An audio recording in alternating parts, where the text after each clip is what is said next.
All the power today. All right. I call the meeting of Monday, December 12th, 2022, Policies and Priorities Committee meeting to order. And if I could get a recommendation for approval of the agenda. Councillor Norbury. There we go. Thank you, Chair Julik. That all items in the December 12th, 2022 Policies and Priority Committee meeting agenda be approved as presented. Seconder?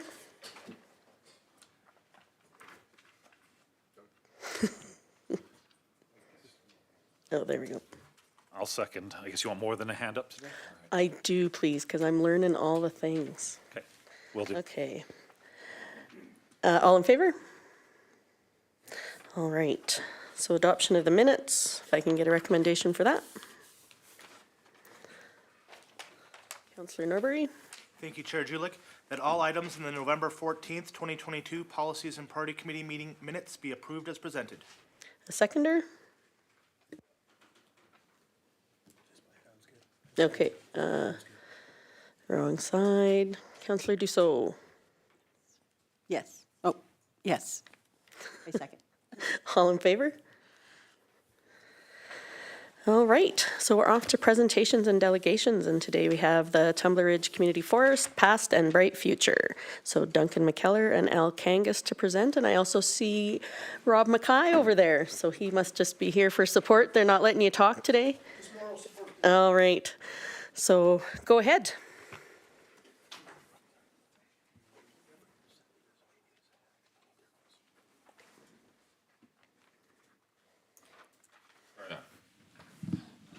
You want to do any introductions or? Yeah. Okay. Like everybody knows everybody. All right. Well, thanks. If you can hear me okay.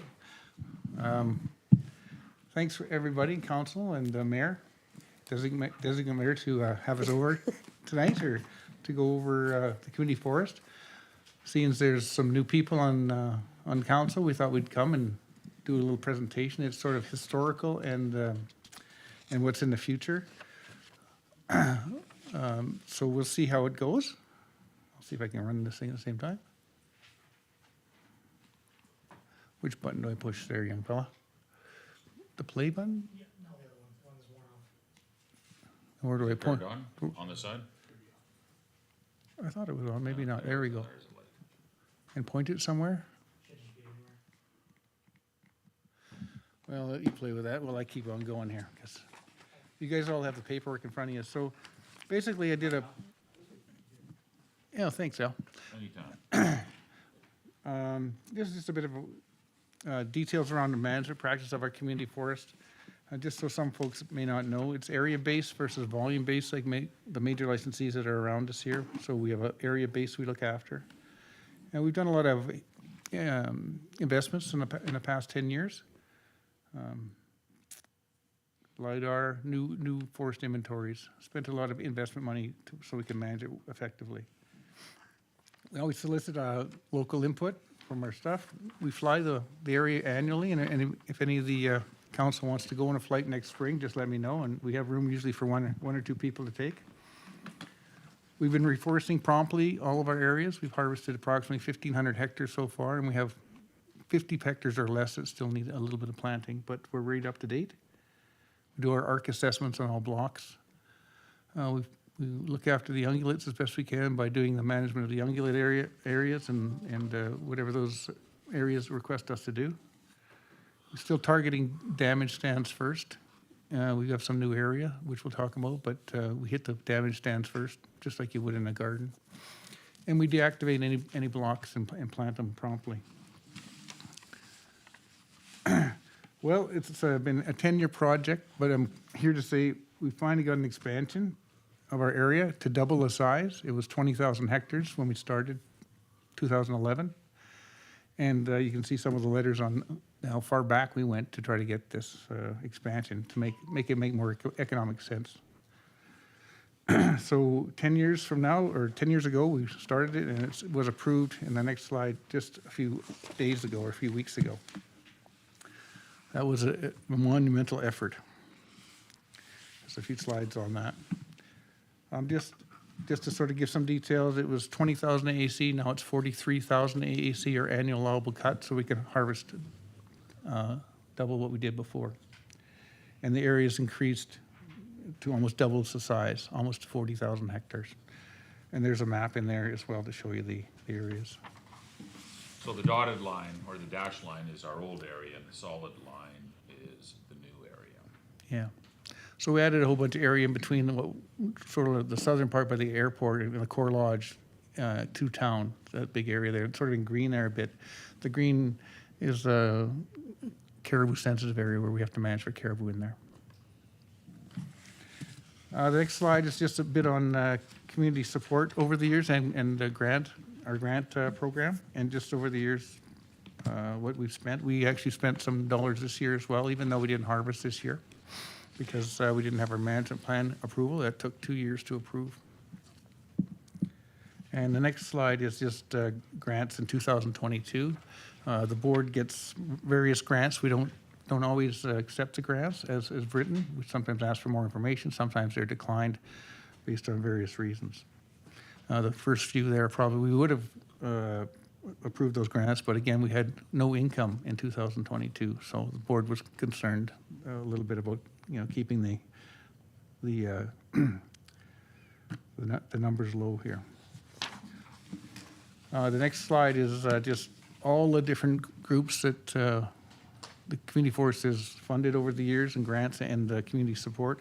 And the red ones are just the ones that happened this year. Sometimes we grant or give support to different groups every year or every other year. So that's not all of them together. So the grad scholarships, for example, happen every year.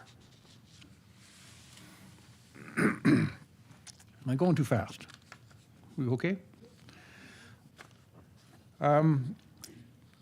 The next slide is give you a little bit of information on our 4-year harvest plan.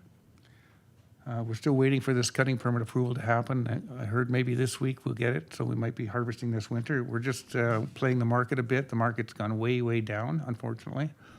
It was up to $1,500 a thousand. Now it's $350. So it's dropped precipitously, and the board is contemplating whether we should move some harvesting to the summer, hoping the market improves. But we're still working on that.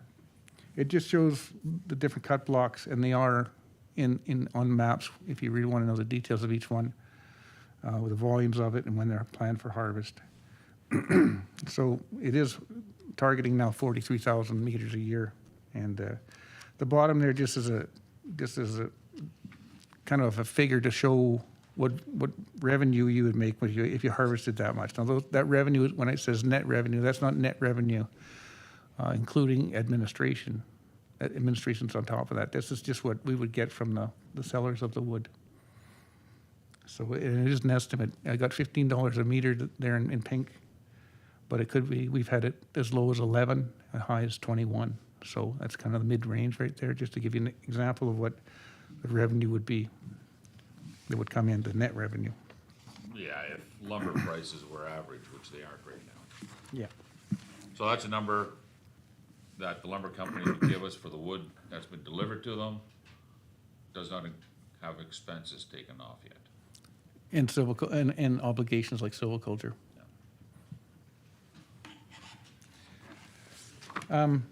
This is just a quick slide to show you that we are managing some old growth initiatives that the NDP government has put on the land base. So those aren't for sure. Those aren't forever. They say they're temporary while they sort of figure out what to do. It was just a GIS exercise. So some of those orange polygons or blobs on that map are kind of like goofy, if I can say that.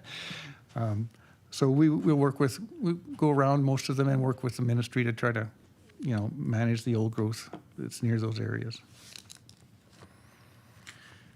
Ongoing activities for 2022, kind of the accomplishments for this year, even though we weren't harvesting. We got the management plan approved. That took 2 years. We applied for a cutting permit almost a year ago. It's still not approved, but hopefully this week. That's what I've been told. We're still lay out blocks for the future, so we've got about 56,000 ready to go. We're planning some work in the old growth deferral areas, just to move around them a bit there. Like we said, we provided $60,000 to the community this year. We planted the blowdown area, and there's a little picture of it there that's in town lands. We planted that with spruce this year. And we harvested the blowdown, I think, last year, cleaned it up. We manual brushed one block in the sanctuary over 43 hectares, costing $35,000. We region surveyed 9 cut blocks. And we reduced our silviculture accrual, or silviculture, what's another word for accrual? Liability, thanks, so. Our liability by $300,000. And how we did that was we went through every cut block that we had activities were planned for, because when we cut a cut block or plan to cut one, we don't know for sure if it needs brushing. We don't know for sure if it needs to be spaced. So we assume it does. And now we've looked at it 8 years later, or so, 10 years later, and say, no. We went through and reconciled each block. We reconciled each one, yeah. So it took $300,000 off the liability side of the equation. And we still work with the government to manage wildfire plans around town, and there are no wildfire projects that we're doing right now. I know the fire chief might be doing some local ones, but we're not involved with any presently. And the second last slide is just the challenges and opportunities. I built this slide 10 or so years ago, and the black is my thoughts back then, and the red is what's happened since. So there's just, you can just look at those and see some of the threats and some of the changes that have happened. So there's more challenges, but there's still some opportunities that have improved. Just for information's sake, community forests do get some preferential treatment from the Ministry of Forests, such as stumpage payments. We don't pay any stumpage.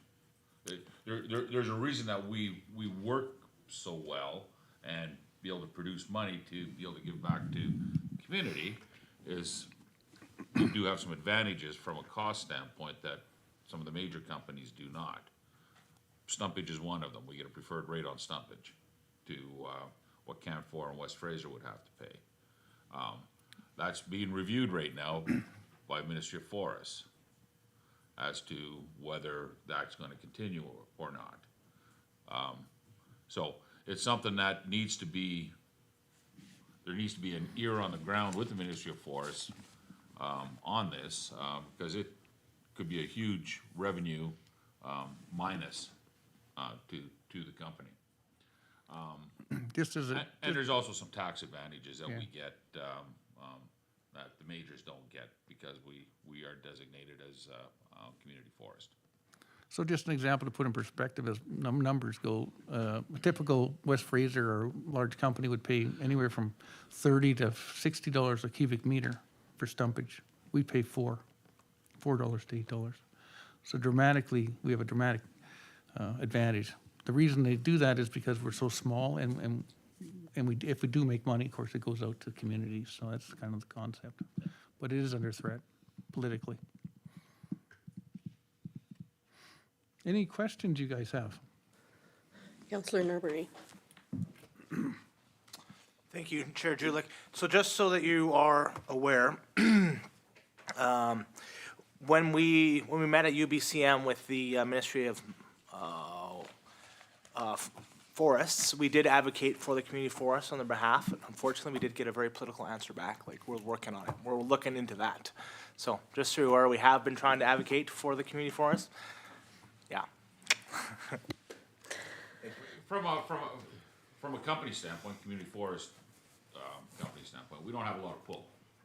We don't have a lot of political pull that you guys as the owners who need to be front and center on this issue. Government needs to understand that there's an advantage to the community managing the forest area around their town, and there's an advantage to the community. So government needs to understand that, and politically, it's a political issue that we aren't political. You guys are. Mayor Kirkowka. Thanks, Chair Julik. Yeah, that was one of my questions, was going to be in regards to the stumpage fee.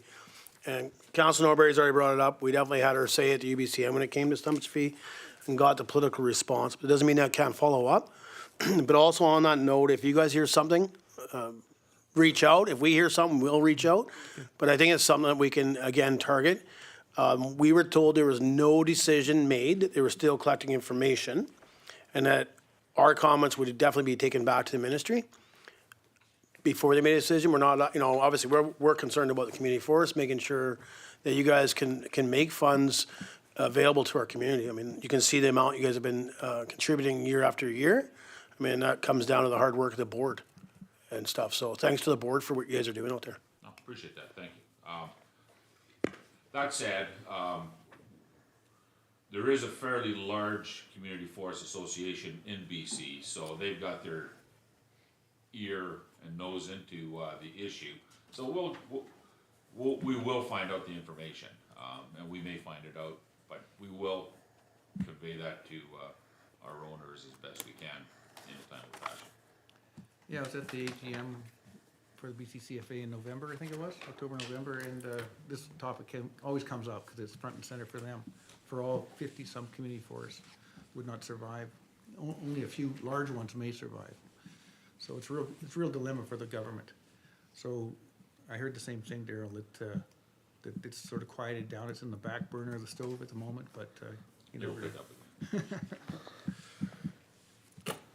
again. Did anybody else on council have some questions? Okay, I have something to clarify. Perfect. I And just have one more point before. perfect. Okay, so Councillor Norbury said to me that stalked means unharvested. Stalked means it's planted and it's ready, it's growing. Okay, planted and growing. Sorry, I'm just trying to. Sure, that's Now fine. there's all these new acronyms out there, so. Sorry, and I had something else highlighted is.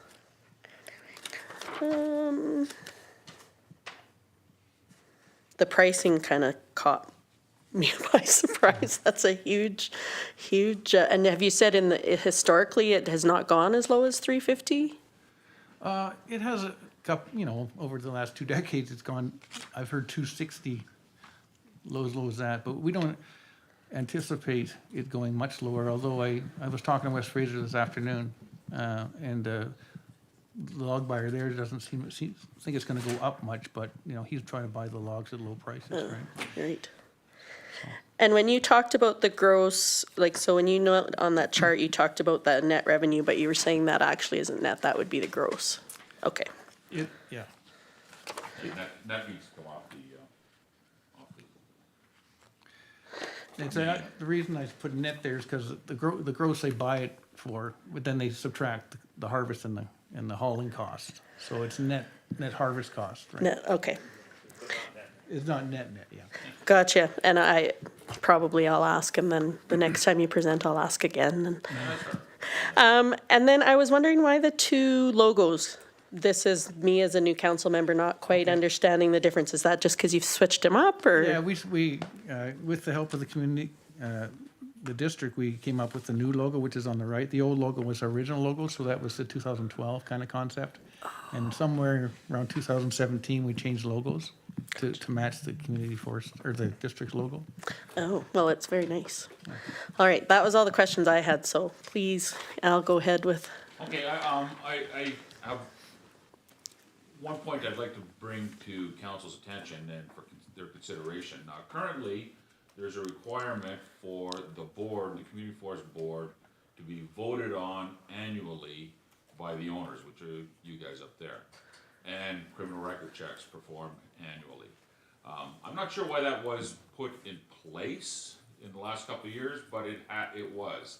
It's a bit of an onerous issue with the company because there's a period of time from the end of December through till when you guys vote us back that there really isn't a board. We're still in place, we're still making decisions, but from the Community Forest Board standpoint, we don't want to have anybody in a liable situation. Typically, how situations like this work is when you're voted in as a director, you're voted in until you're voted out, or retire, or Die. pass away. But it's those 3 or 4 items that get you off the board. And I would like council to consider that, for the community forest and being able to move forward. If criminal record checks are required every couple of years, that's fine, but we can understand that. But from a board standpoint, you get to vote who's in, you get to vote who's out, and you can do that anytime during the year. You don't have to wait for an AGM. So I would like to have council consider that, moving forward. And I know you can't make the decision tonight. Yes, and thanks for that. And Councillor Mayor Kakauka. There we go. Thanks, Chair Julick. So I think it's something staff has to look up. I know we went through it, and it was the way it was set up in regards to the way the business was first set up. It states right in there, it's right in the terms that it has to be yearly elected board members. It's right in there. We pulled it up at last year and read it.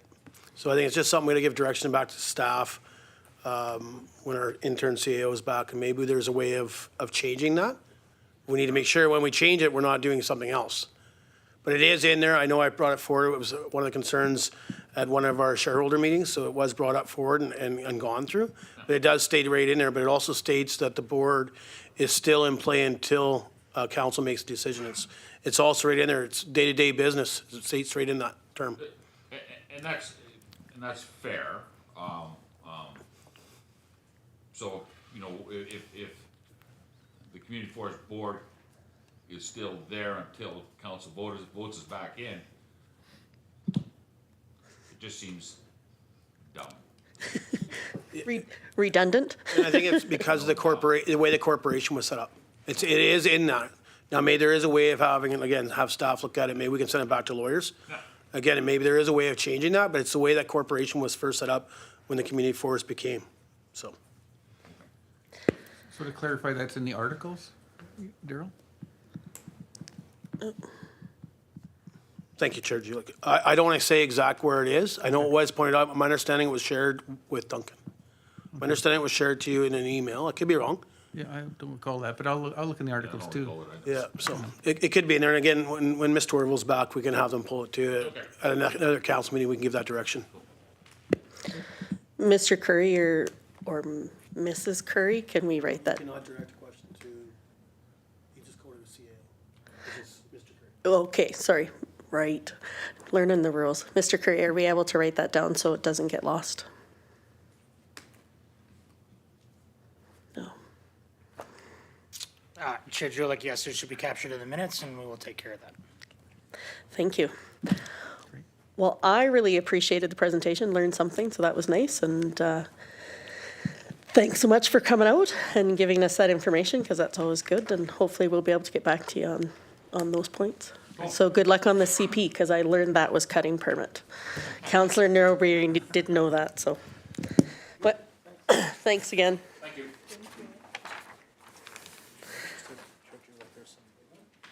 Oh. Thank you. Okay. All right, so on to reports, and if I can get a recommendation from council.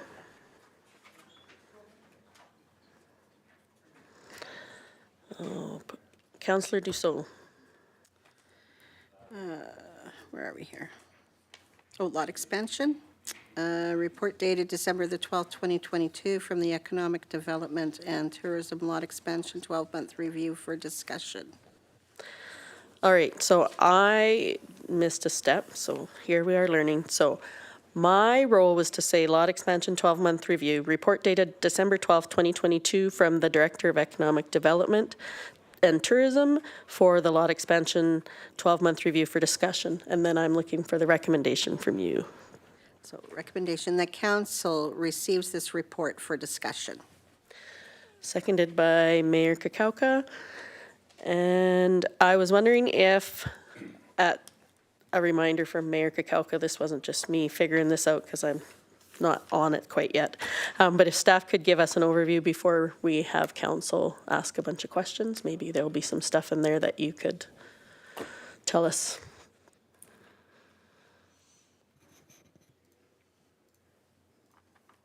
Chair Julick, I would be happy to do that if you call the question on the motion, please.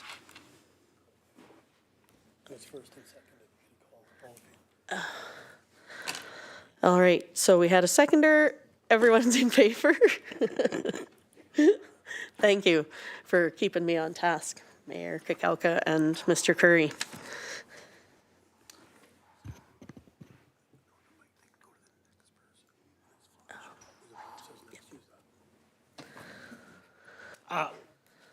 Chair Julick, while it is well within my own department that we partook in the encroachment project, I would like to have Ms. Finnegan talk to this report if possible.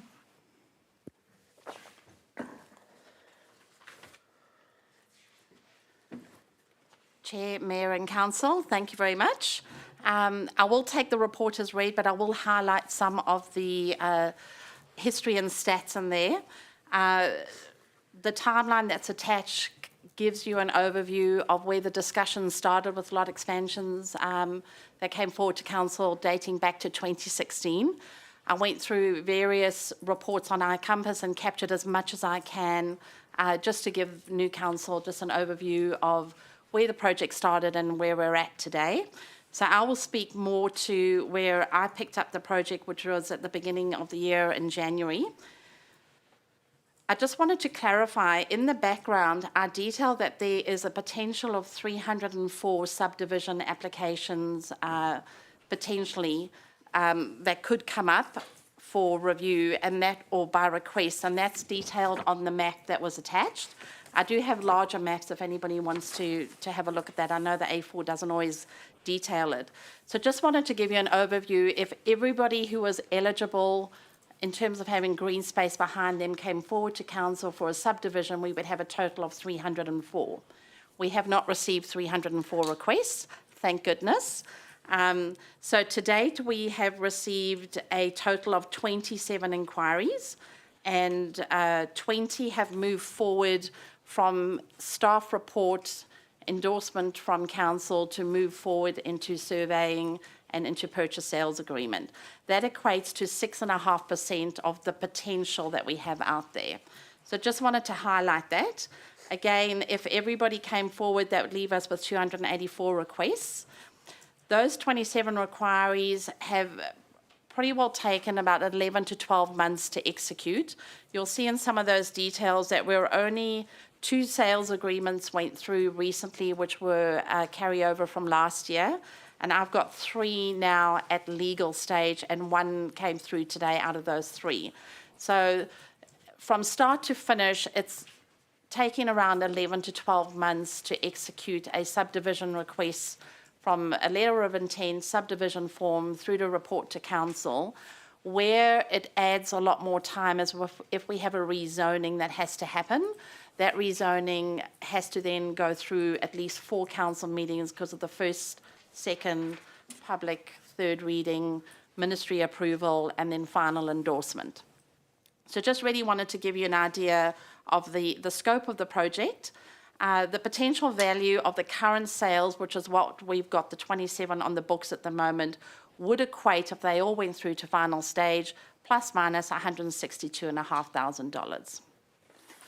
And happy to take any questions from Council on any of that information. Councillor Norbury. Thank you, Chair Julick.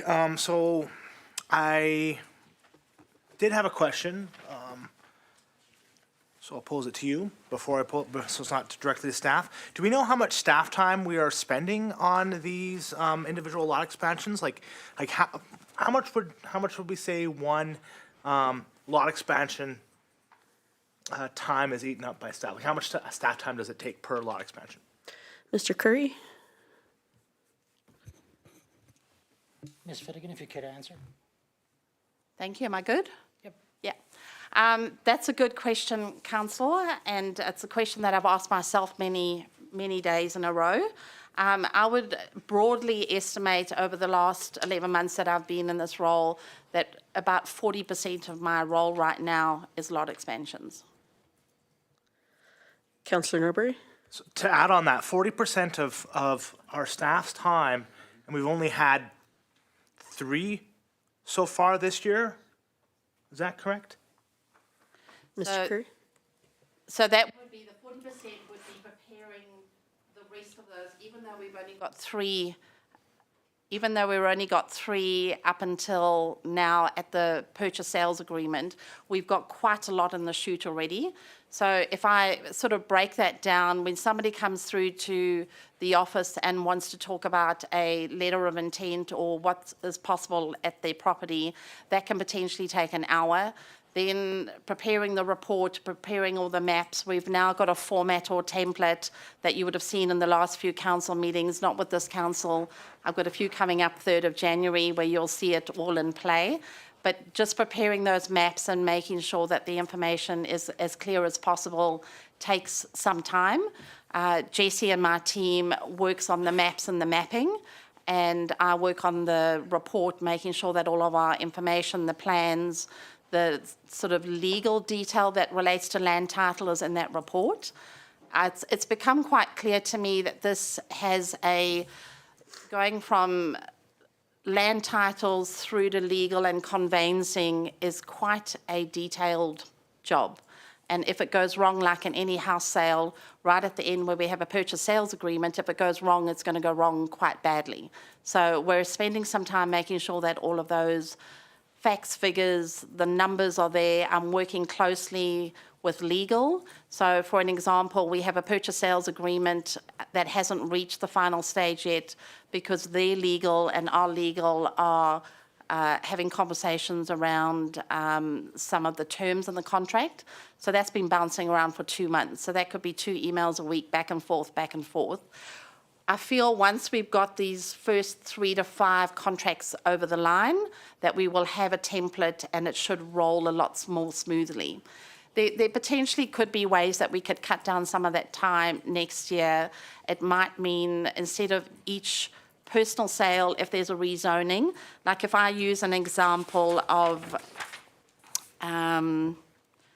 if I look at the bottom on upper bench, so where we've got 26 at the back of Wolverine, and it goes from R2, we've got to get P1 changed to R2, potentially there's 26 times 4 reports there. I'm talking with the surveyor and land titles now, and it would be something that could come back to council. We could potentially change that P1 in one go, times 4 to R2, which then cuts out 25% of that work per contract. So there's a couple of ways now that we've had a full year under our belt how we could reduce this somewhat. I hope that answered your question in a long, convoluted way. Councillor Clickash. Sorry, oh, there we go. I have a few questions here. Regarding the layout of these lots, now I don't know who did it, but the potential lot extensions. Now I'm looking at the back of Gwillem, upper area of Gwillem. This area should never be sold to anybody. It's full of springs. It's full of water lenses from because of the geotechnical portion of the ground there. And it affects all the areas coming down and even right through Babcock, where houses have flooded because of the changes that have been made up in this area to backup properties. They were digging in properties and so forth. And it also comes right down through and onto Murray Drive. And 139 Murray Drive, the water is right level with the bottom of the basement floor all the time. So I don't believe that these lots should be in this. It also affects lots on Wapiti. that, and the back of Wapiti, on the northeast portion of Wapiti, and down on the back of Sekunka and Sekunka, the Sekunka area. That's the actual Sekunka Court or whatever they call it down there. So, I mean, you're just opening yourself up for a lot of lawsuits, I'll tell you. Councillor Clickash, if I could ask Mr. Curry possibly what the history is and how they came up with those? Would that be what you're kind of looking for, is how they came up with that map? Yeah, I'm wondering how come that was allowed. I have another one here just to go forward. Okay, could we just we're just going to let, if you're good, we're just going to let Mr. Curry or Ms. Finnegan answer that first, and then we'll get your next one. Mr. Curry? Madam Chair, so the areas in the map show every lot that has that green space that goes to the back of it, where lot expansion would possibly be considered. It is up to council. It's your decision on a case-by-case basis to approve said lot expansion when it comes up for review. So as Councillor Clickash is advised, he's aware of some geotechnical issues and everything that may be on those properties. That's a council's decision to take those into consideration when you're making the lot expansion. Ultimately, the liability will lie with you as council for the district, or through the district, I should say. Thank you. Mr. Clickash, your other question? Just another question. I see one is on a PNG gas right-of-way. This is at back of Pioneer. Yeah, Pioneer. thank you, Madam Chair. So I'll jump in here a little bit. Thanks to Chief Curry for his reply. So the maps that are produced and supplied in front of council, in my opinion, are what is out there that has green space that we may, as council, see people come in, look for lot expansion. When we have all the information in front of us, when that comes forward after the application is processed through staff and then it comes before council, that's when we make those decisions, and the right-of-ways are there, whether it's water, gas, power lines, it is all brought forward to us at those meetings. So you see more of a thorough report when it comes parcel by parcel. Whether there's a bear walk nearby or it could encroach a bear walk, then the council has that debate to maybe not allow or shrink it down. That's how those are done. So the map that's in front of us is just what's out there within our municipality that residents could come forward with. And what staff has done previously is isolated some of the things that Councillor Click has just mentioned, that the PNG gas line stuff. It's actually detailed on our maps from staff side.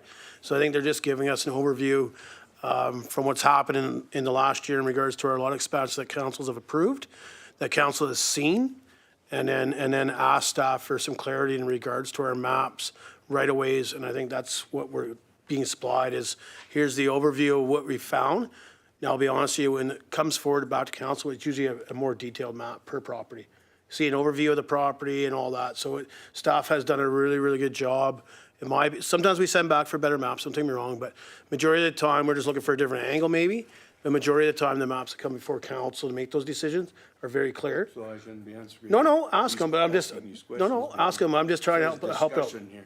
Yeah, I'm just trying to help you out on why that gas line's there, Councillor Clickash. That's why I would me, like to have answers. If that's the way it's going to be, well, that's fine then. So is that most of your questions then, Councillor Clickash, was specific to the areas that you are aware of, that there's concerns, that you would be concerned about approving a rezoning or an application? Okay. So are you comfortable then with us, like how Mayor Kakauka has said, once there's an actual application, we'll get more information, and that will be the time when you're able to come ahead and do those questions? Madam Chair, I still have a few issues with this in that my understanding is they make applications and spend money to make applications, and then they come to council and we can refuse them? Is that how it goes? Mr. Curry? Madam Chair, I will have Director Finnegan speak to the actual application process.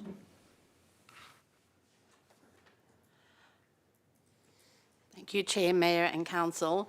So the process, if you skip through to the checklist that we've put together, the cost for a resident to apply for a subdivision in the first instance will cost them $300 to put a subdivision form in.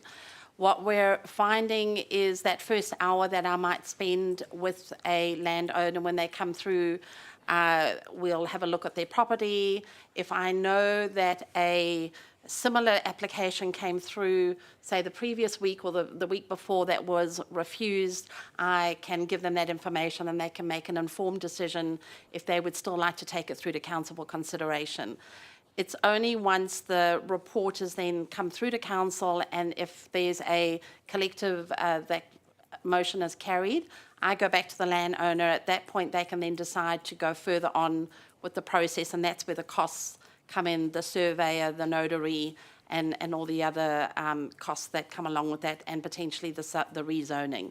So at all times, we give as much information as we can to the landowner. I can't, as a staff member, say, yes, this will go through, no, it won't. I give them as much information as I have on hand so they can make an informed decision if they would like to proceed with that initial $300 to come through to council for a report. All right, Councillor Norbury. Thank you, Chair Julik. What I was trying to slowly get at with the staff time angle, we put a lot of time into these too. And I would like to see some way that we could expedite this process, make it a little less onerous on staff, on ourselves, on the resident. This is a learning process. You know, this is something that our last council brought in, and it's exactly that. It's a learning process. One thing Councillor Clickash commented on, and I'm kind of curious about, is if we have a geotechnical report of that upper area on the upper bench behind Gwillem, because I know there's a lot of alluvial fans, we call them, underwater. We do have issues up there, so I'm kind of curious if we do have a geotechnical report on what the underground looks like up there. Mr. Curry, are you aware? Madam Chair, I know that when we were previously discussing this to look at a moratorium and if there was actually one in fact put on the area, we did do some considerable research. I'll have Director Finnegan speak to this. Council, there was a geotechnical report that was put together in 2016. That report was brought through to council some months ago when those first few cases for Upper Gwillem came through. The moratorium at the time was not carried by the council of the time, and that would be up to council now if they would like to direct staff to continue with exploring more on that upper area or not. Thank you. Is there any more questions? I have a few, but I'm happy to let other people go first. All right. Oh, sorry, Mr. Clickash. Councillor Clickash. Go ahead. Chair Gulick. There is geotechnical reports on every area in this town. And although they have changed minorly, they're pretty accurate. And they're available. There must be 30 books of geotechnical reports in the town right now. So you would say they would be in the within the building now, is what your thought is? I don't know exactly where they would be. I knew that they were over at Public Works at one time.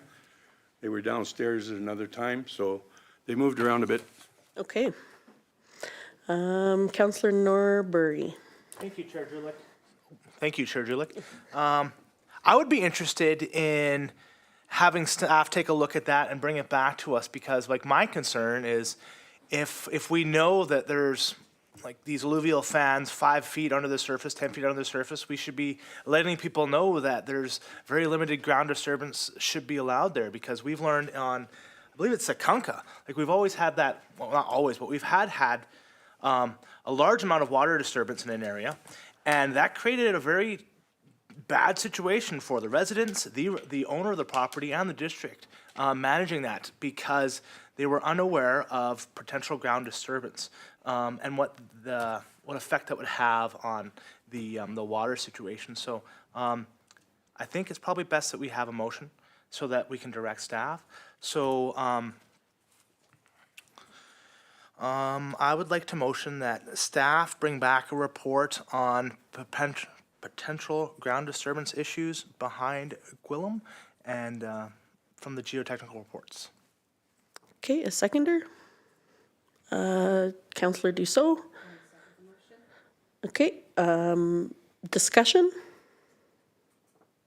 All in favor?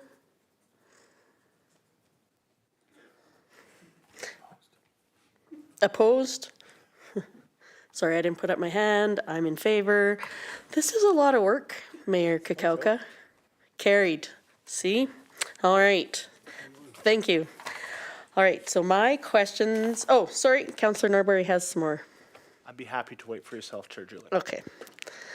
I wanted to know about, there was a motion back in November of 2020, and I would imagine maybe Councillor Norbury or Mayor Kukoka could tell me why there was a motion that council stipulate that the purchaser be responsible for all costs associated with the lot expansion, including but not limited to survey, registration, and zoning amendments. Councillor Norbury? Thank you, Chair Julich. As somebody who's in favor of that, my thought was I don't believe that the entire community should have to pay for an individual's lot expansion. So the process of expanding your lot should be up to the individual.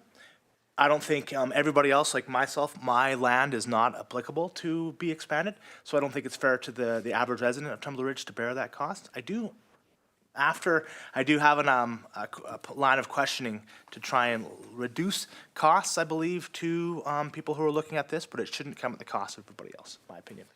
Okay.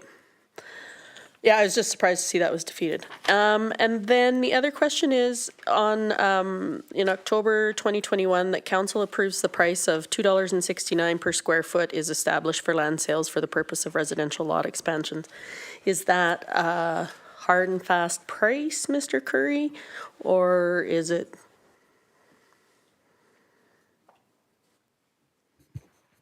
I'll direct that question to Director Finnegan.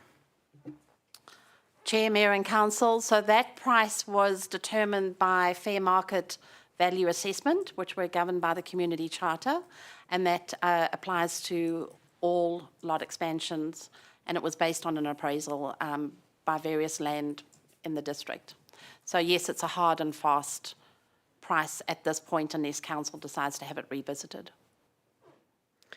So I would ask then, Mr. Curry, what would be the process of getting that revisited? It seems odd to me as prices, land prices change here all the time and probably a bit more than some places. So would this be something that would be easily reviewed, or is this something that's fairly onerous? Onerous?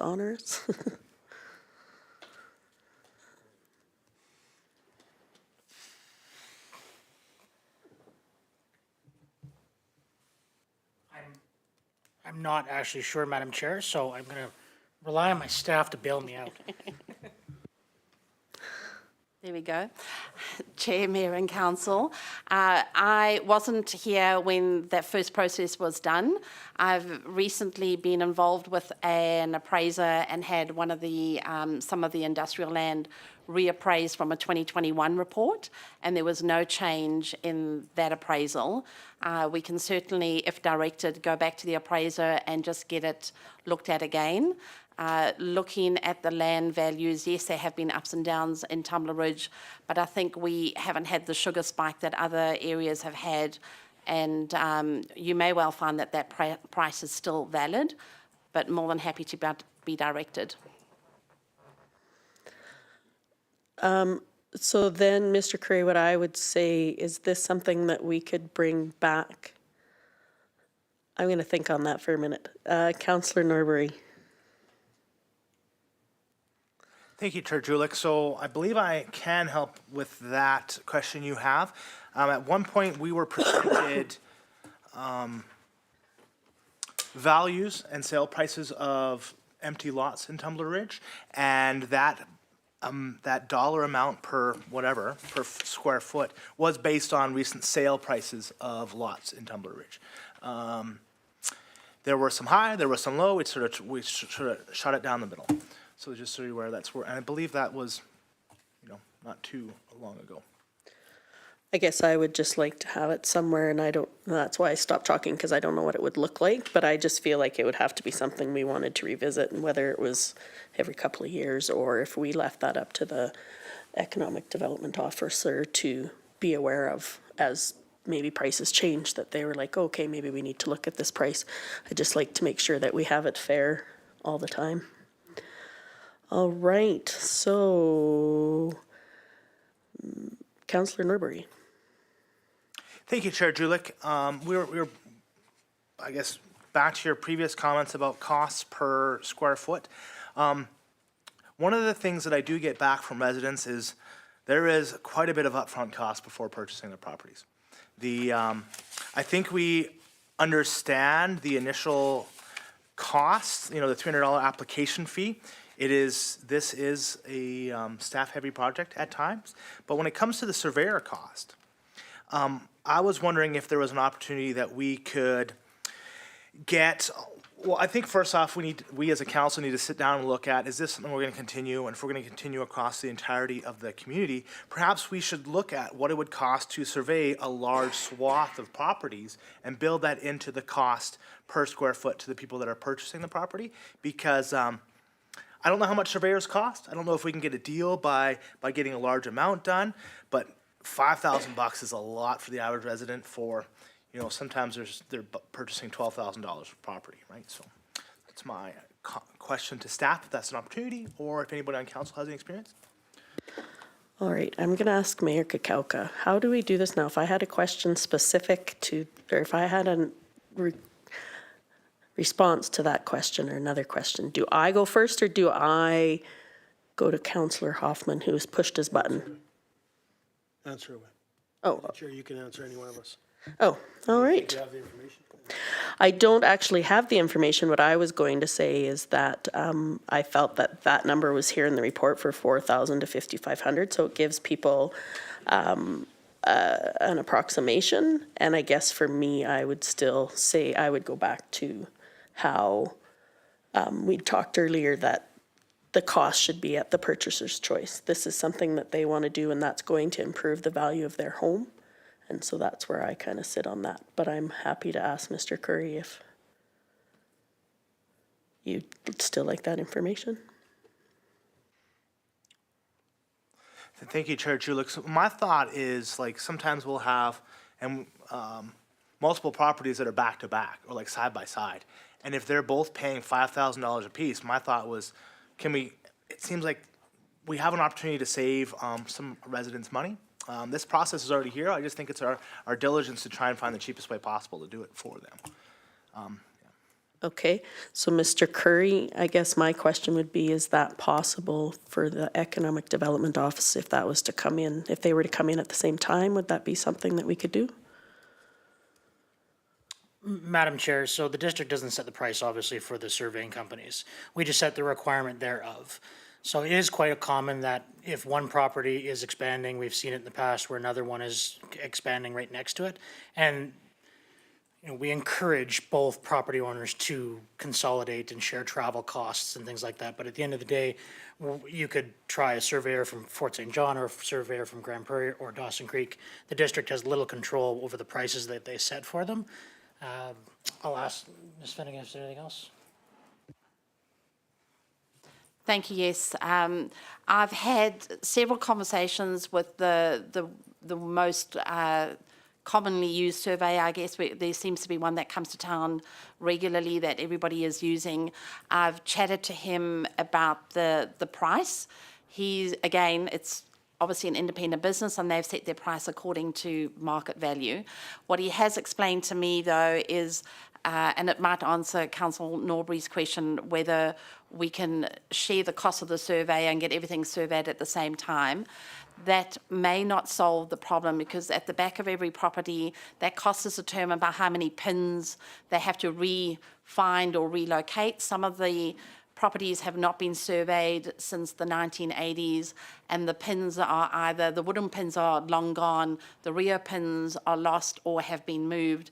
And we have a case recently where pins couldn't be found, and the surveyor's team, because he was ringing me from Fort St. John's while his team was here on the ground, and he was showing me his screen share, and with their equipment that they've got, he could actually show me where his team were placing pins, and they were trying to geolocate pins from across the road and to try and work out where all the points were. So I got a good taste of how technical it can actually be. It's not just a matter of me saying my pin is here, charge me $200 a pin and away we go.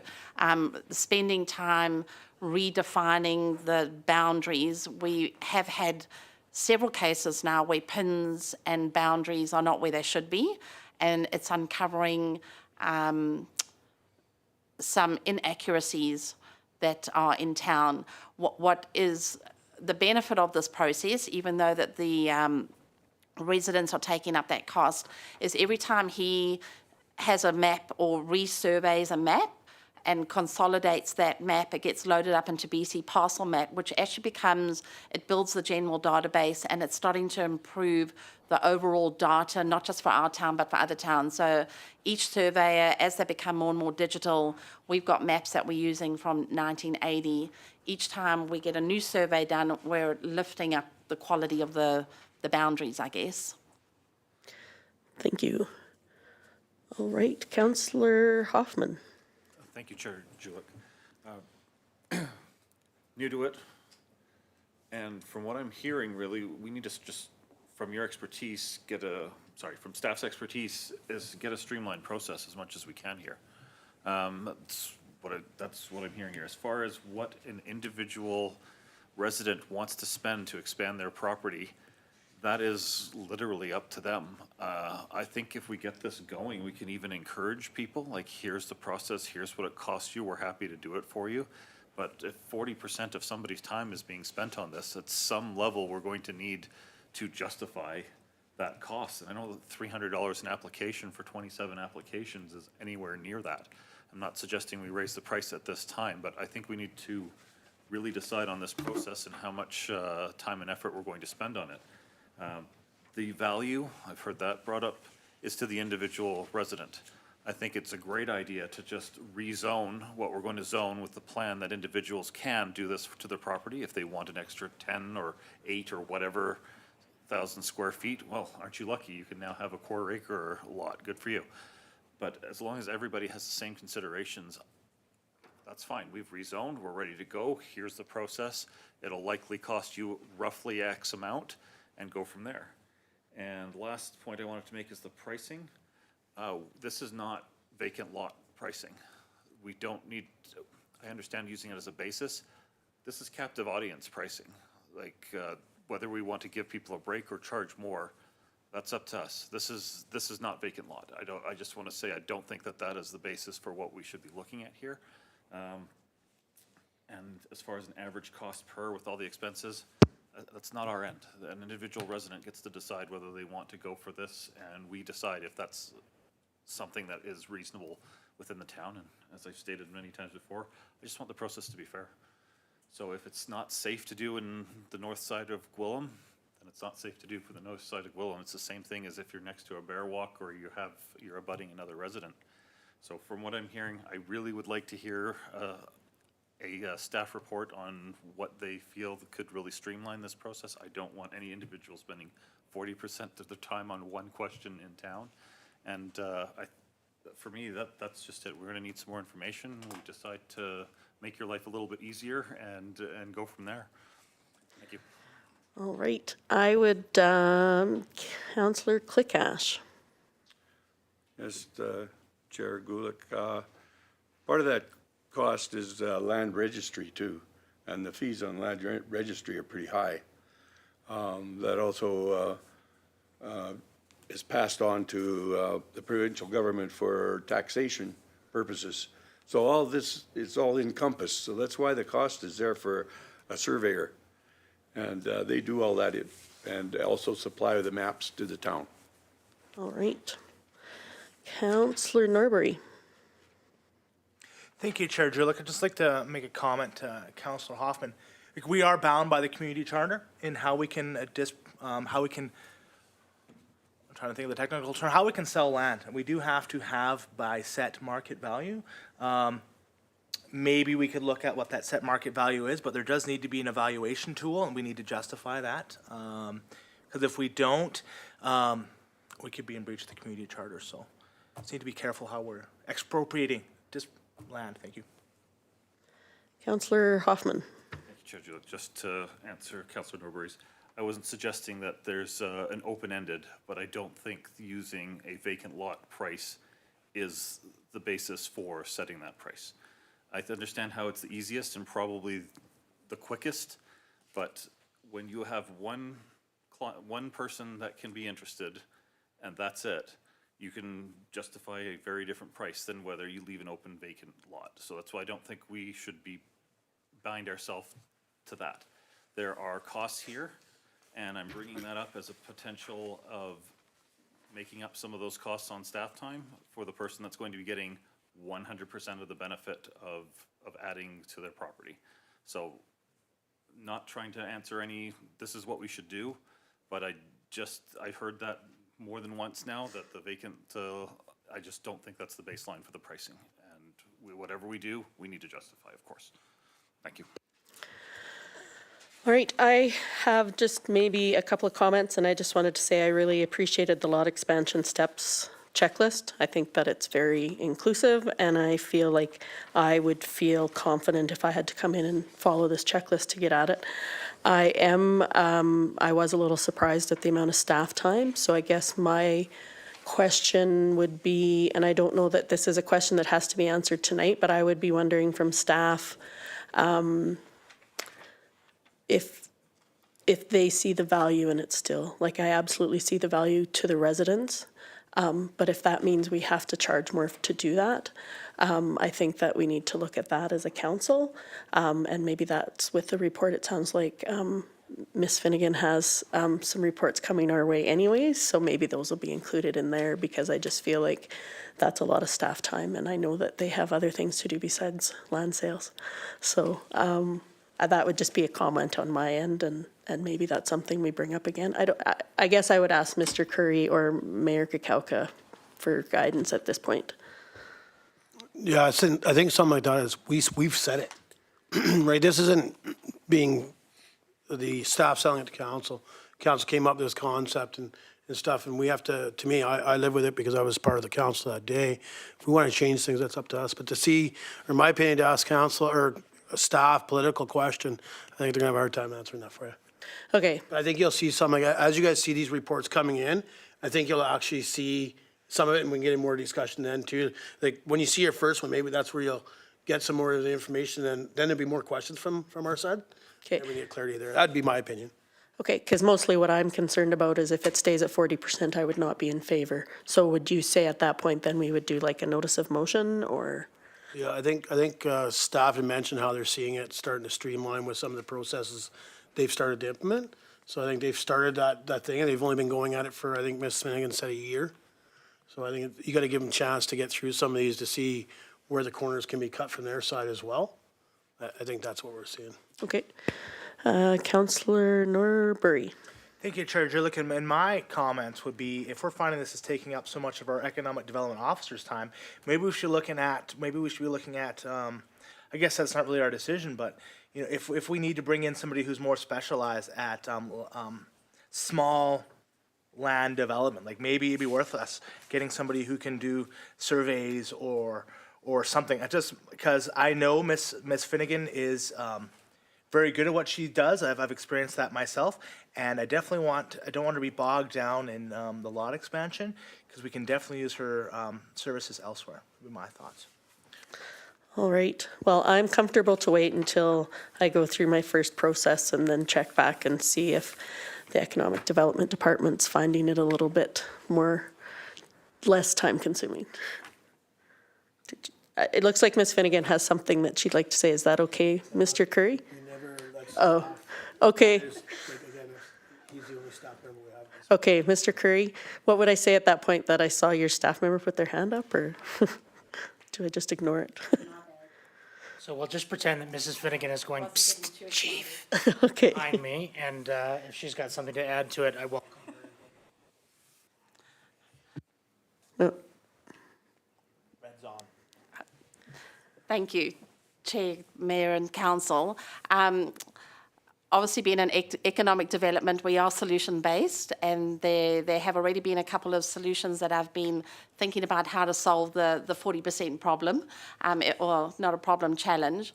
There are some opportunities, and this could come through in another report for, there's a regional economic development capacity fund that is available to get a new position funded. One of the opportunities for the community would potentially be to get a planning technician as a new position into council.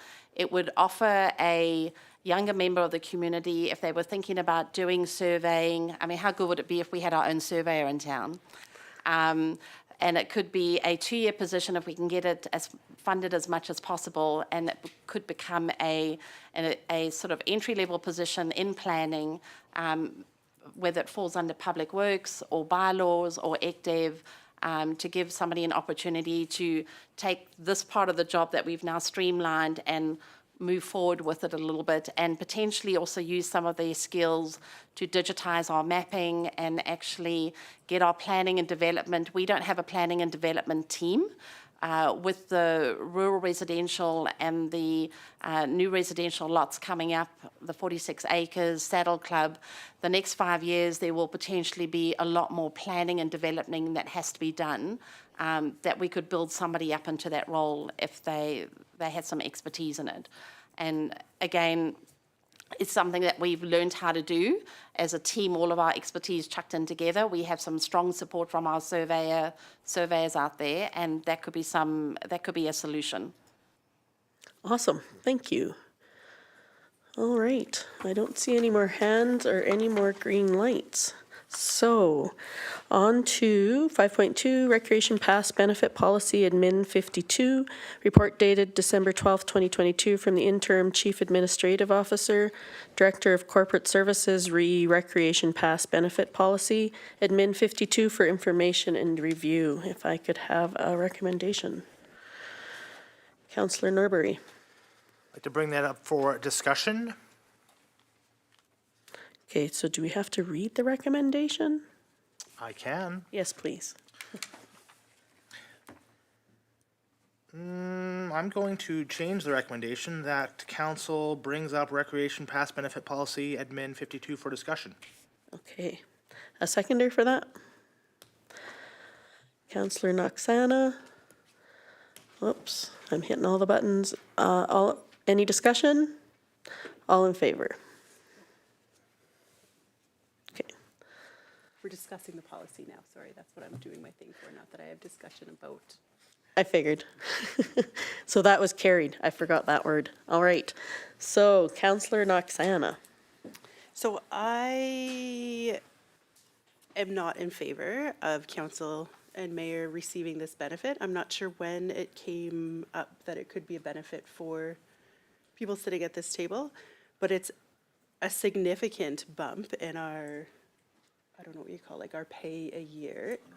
Stipend or remuneration, yeah. And it wasn't clear when we were running that this was part of our stipend, so it just seems like a benefit off the side, so yeah, not in favor, sorry.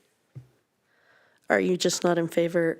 No, I'd just like to hear maybe some background as to why mayor and council gets it when I've heard other groups come forward for it and it'd be like a huge contentious thing that it's some special benefit just for a few. All right, I'm going to say Councillor, or Mayor Kakauka. Yeah, thank you, Chair. It actually came forward at one point. We brought it forward at PMP. We actually discussed not just mayor and council, but also staff. And from my opinion, from the taxpayer side, there was a big concern in regards to giving it to staff. So that was revoked fairly quick, and that's not me disrespecting that. I was listening to the residents of Tumbler Ridge. When it came to council, I'll be honest, there wasn't much pushback from residents, and I don't always use that, but I'll be honest, to me, I've always supported this benefit, and the reason I support this benefit, one, it keeps us all healthy, whether it's golf or weight room or swimming, but you get a stipend, and it doesn't include all the other meetings you go to, including your liaison appointments and all the other stuff which you're not being paid to do. Yes, you have a stipend that covers that for the year, but you'd be surprised at how much time that puts in. So I looked at it that it was a benefit to receive something when it keeps us healthy, but it's also to assist in regards to mental conditioning, whatever you want to call it. And that's why I've always supported it. So I'll continue to support it for mayor and council. I think it's a benefit for this council and the mayor to partake in that stuff. I mean, I'll be honest with you, I don't use it all. I've only ever used the golf. I pay my taxes on it, so I am not tax exempt. So that's what you end up paying for, is the tax part of it. Councillor Norbury. Thank you, Chair Julik. So I'm pretty open and free with almost all these passes. It doesn't actually cost us anything to give these passes out. I know when I was in favor of it before, I felt that it was important for all of council to be able to utilize our services, to know what they are, to have intimate knowledges of our services. I personally have never used the golf course. Nothing wrong with the golf course. I fully support it. I think golf is great. I just have never done it. So there's no cost to the taxpayer there. And if individual councillors want to opt out, they are certainly welcome to pay for it, if that's a concern. I'm still kind of medium on it. Yeah, thank you. Councillor Noxana. I can understand that it's really important for us all to stay healthy and that it's great for us to see the facilities and how they run. But it's important for everyone to stay healthy, and that should just be part of our jobs. And we do attend a lot of meetings, and there's a lot of stuff that comes through our email, basically. I was going to say our desk, but our email. But that's what we signed up for. That's what we fought for. That's what we campaigned for. That's why we put our names forward. So it just seems like an extra benefit. And you're right, staff doesn't get it. And I'm absolutely in favor of our emergency services getting this, because they need to be fit to run into difficult situations. Not sure that that's a need for us sitting at a desk. Mayor Kakauka, the mic's on green. Was that intentional? Yes? All right. Thank you, Chair. Yeah, I didn't want to ask my questions or make my comments just when I was answering the question. One thing I see is, and that's regards to TRCCS. I think that needs to be discussed because it no longer pertains to them. Now, if YMCA decides to come forward and approach council, I think that could be something discussed then. But my thoughts are, I did have a chat on the small business Christmas party, and their concerns are they're heavily weighted by provincial funding. So their concern is making sure they try to stay away from some of this. So it doesn't mean that through the task force that something doesn't come back up, but I know I was having some discussions there, and it sounds like, and I mean, I don't have all the intel in regards to the YMCA, but it sounds like it's fairly provincially funded in the background of it, so I think we just got to be careful, but I mean, obviously, there's no longer, I mean, I don't think they've resolved themselves yet, but I imagine that's coming in regards to their board. Councillor Hoffman. Thank you, Chair Julik, and thank you, Councillor Noxana. I have to admit, I did not even register with me that this was going to be a pushback item, so I very much appreciate you bringing that up. And you forced me to actually think about it a little bit in this last 2 minutes here. So one of the things, I'll just embarrass myself right here, I didn't even realize this was a compensated position when I ran. I just thought it was a volunteer thing. Maybe you get a dinner out of it, that's fine, whatever. And to my mind, that's not really even the point. We had 7 people run for 6 positions. This isn't knocking down the door for a benefit, and in fact, I think we should advertise that this is what counselors are benefiting from as part of being town. If it was sneaky or behind the books or anything like that, totally against it. But I don't know, I think it's good to use our facilities. I think our facilities need to be promoted. One of the reasons we moved here was that we had a town designed around 10,000 people and a community center built for that with a quarter of that around. Like, this is a good thing, and I think we should use them. But you did make me think about it, but I think the points that I've heard here, and I like the idea. I think we should be promoting this, and anything that it's reasonable to put this on, I'd like to do that, whether it's ECE people coming to town, other medical staff, emergency staff. I like this. I like this being part of the town and a central focus for it. That's all I have to say. Thank you. Councillor Norbury. Sorry, wrong button. There you go. Totally fine, Chair Julick. I understand it's a new thing. I was in the seat last month. It is not an easy thing. Don't worry, we're patient. To give some background to Councillor Hoffman's comment, when we brought this up, it was very well known across the community. Like, every single person was talking about it. Maybe Mayor Kukalka can talk about it. I had multiple people talking to me about this. I apologize to staff that it broke the way it did, but it was public that, from my perspective, people were fine about about council receiving this benefit for the reasons that we discussed. It was just like the staff was a sticking point. It was kind of a big issue, I think. But I wanted to chat about the childcare, the ECE passes. I was actually thinking we need to change the wording in here to the YMCA Tumbler Child Care and Learning Center for their staff, because that was sort of the intention. It's like another one of those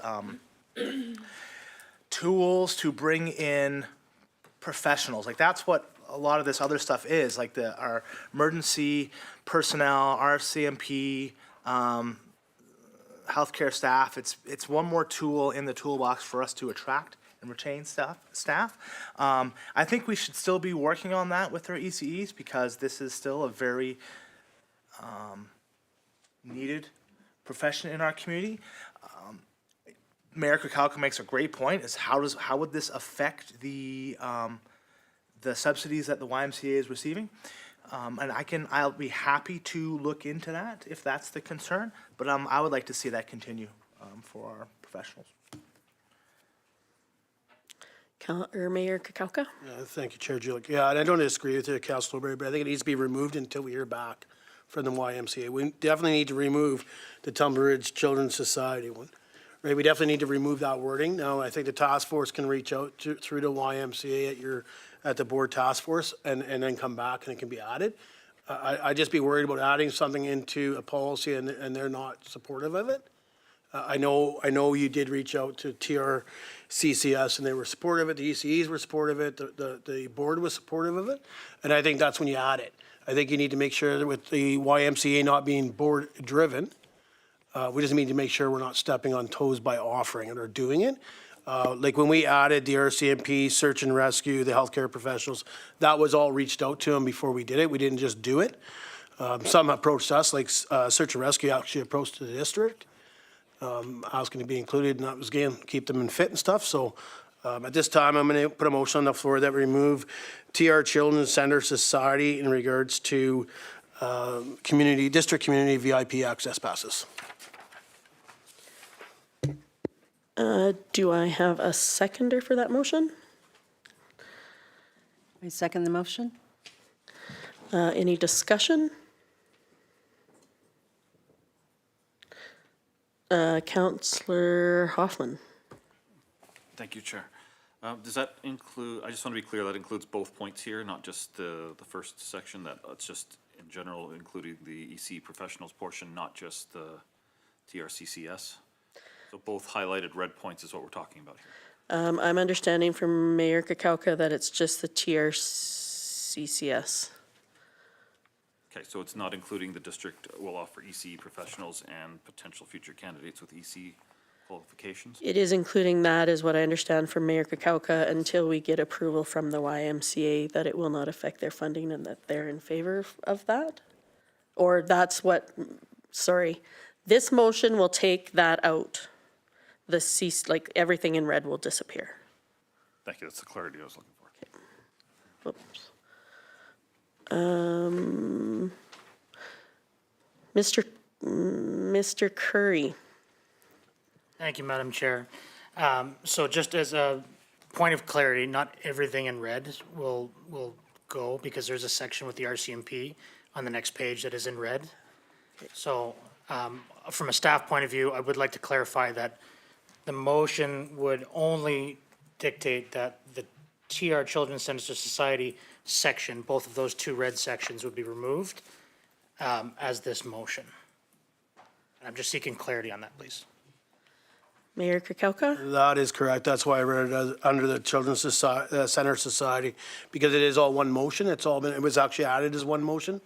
And again, I support the motion put on the floor until our task force can reach out to the YMCA, which we can give direction after this. And I don't even know don't know if the task force needs direction. I'm pretty sure Councilor Norbury is here. And I just think we need to hear back from YMCA, and that's why I support this motion at this point.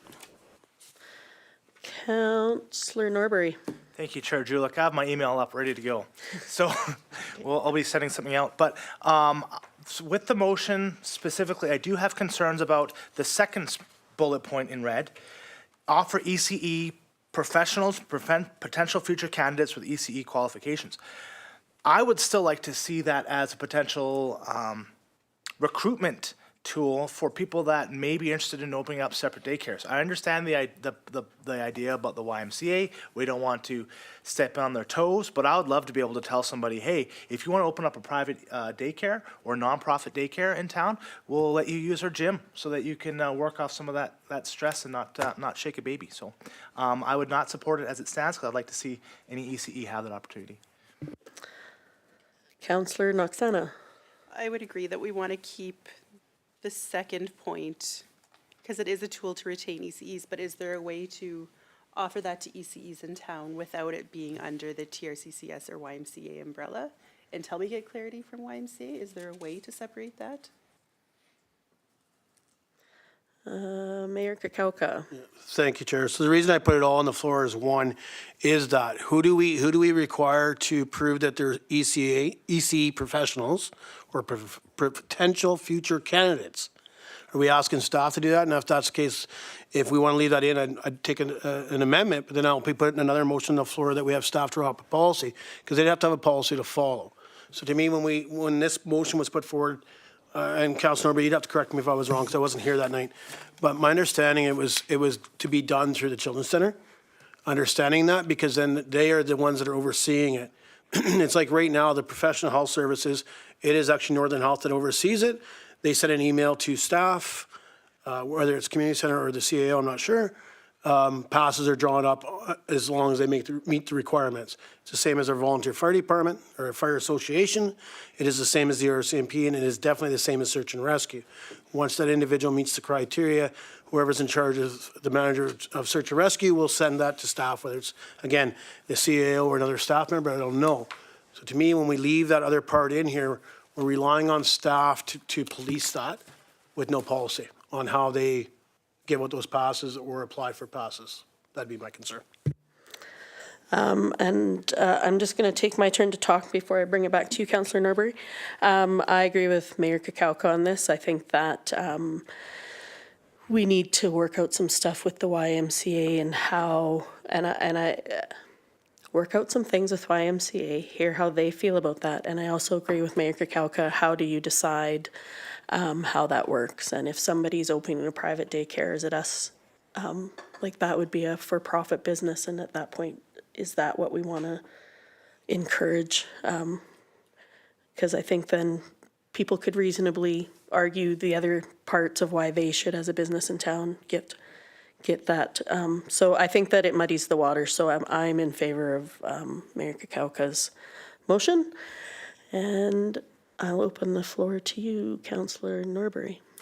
Thank you, Chair Julick. I mean, if it's a concern of who would be monitoring that, we could have staff make a policy.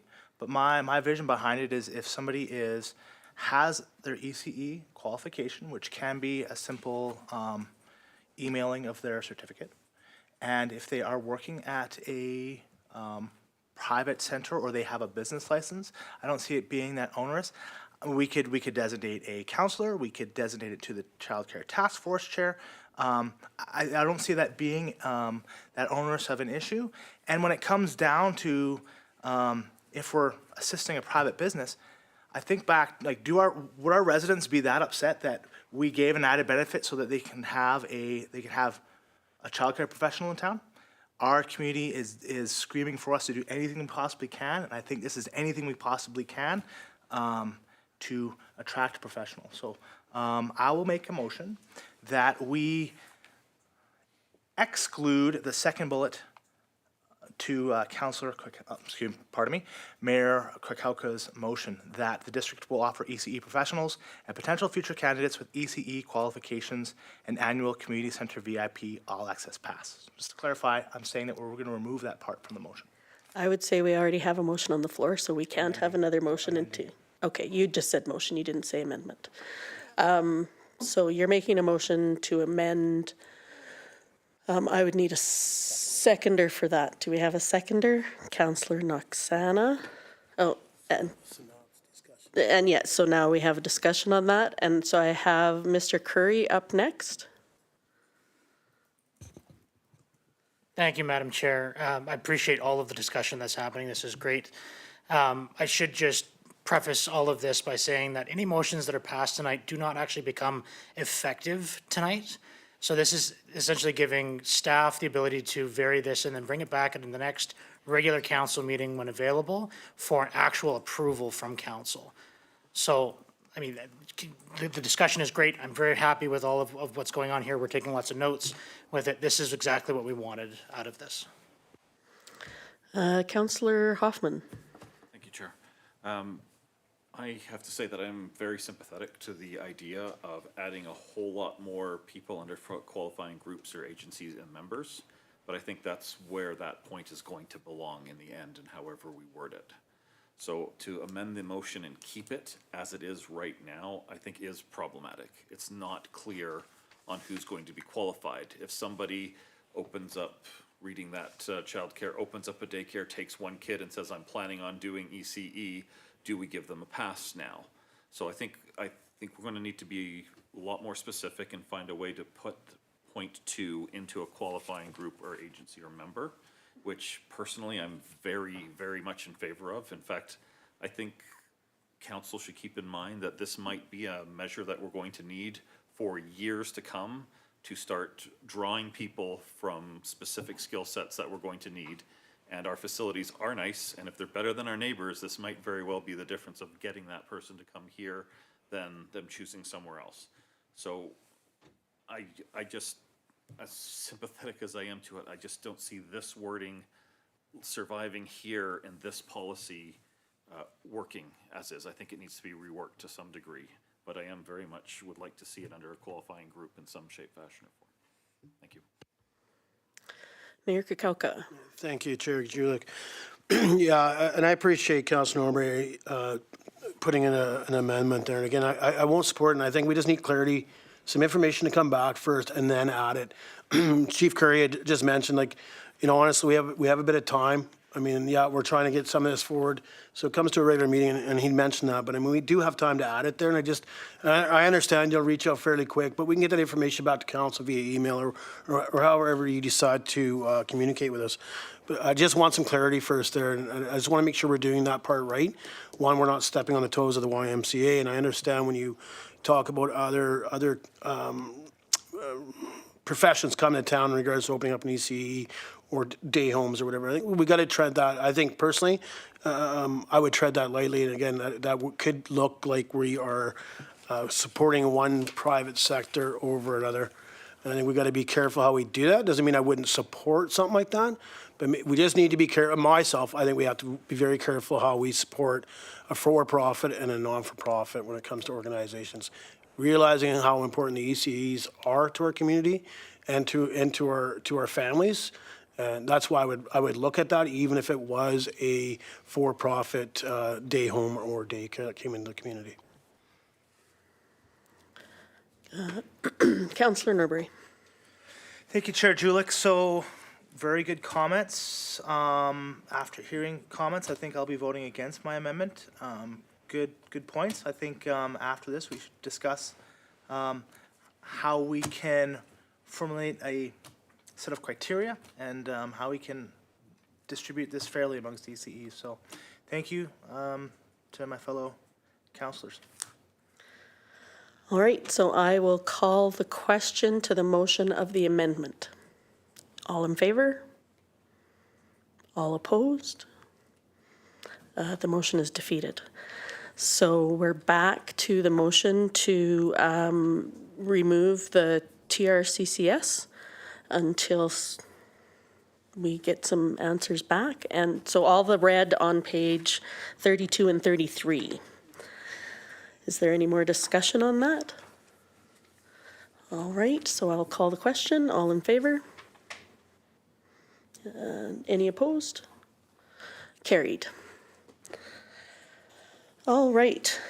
And so I have some comments still to back to the main one. And is that what you have as well, Mayor Krakauka? That we're still discussing? So we've gotten past that part. I still have some stuff that I'd like to talk about on the recreation benefit policy. Okay, I will just take a turn because I haven't given my 2 cents yet. First, I would say some of my concern on this is health is not the only professionals needed in Tumbler Ridge. And so if that's the criteria, ECE, health, we have teachers, bankers, physio, dental, optometry, and I know some of those would fall under Northern Health, but I would say back to Councillor Norbury's comment just before the last vote that maybe it's time for us to look at really getting specific as council, what does that look like? Because as Councillor Hoffman also said was that this could be a long-term benefit that we would be offering. I am currently in favor of SAR and the fire. I'm not necessarily sold on the rest.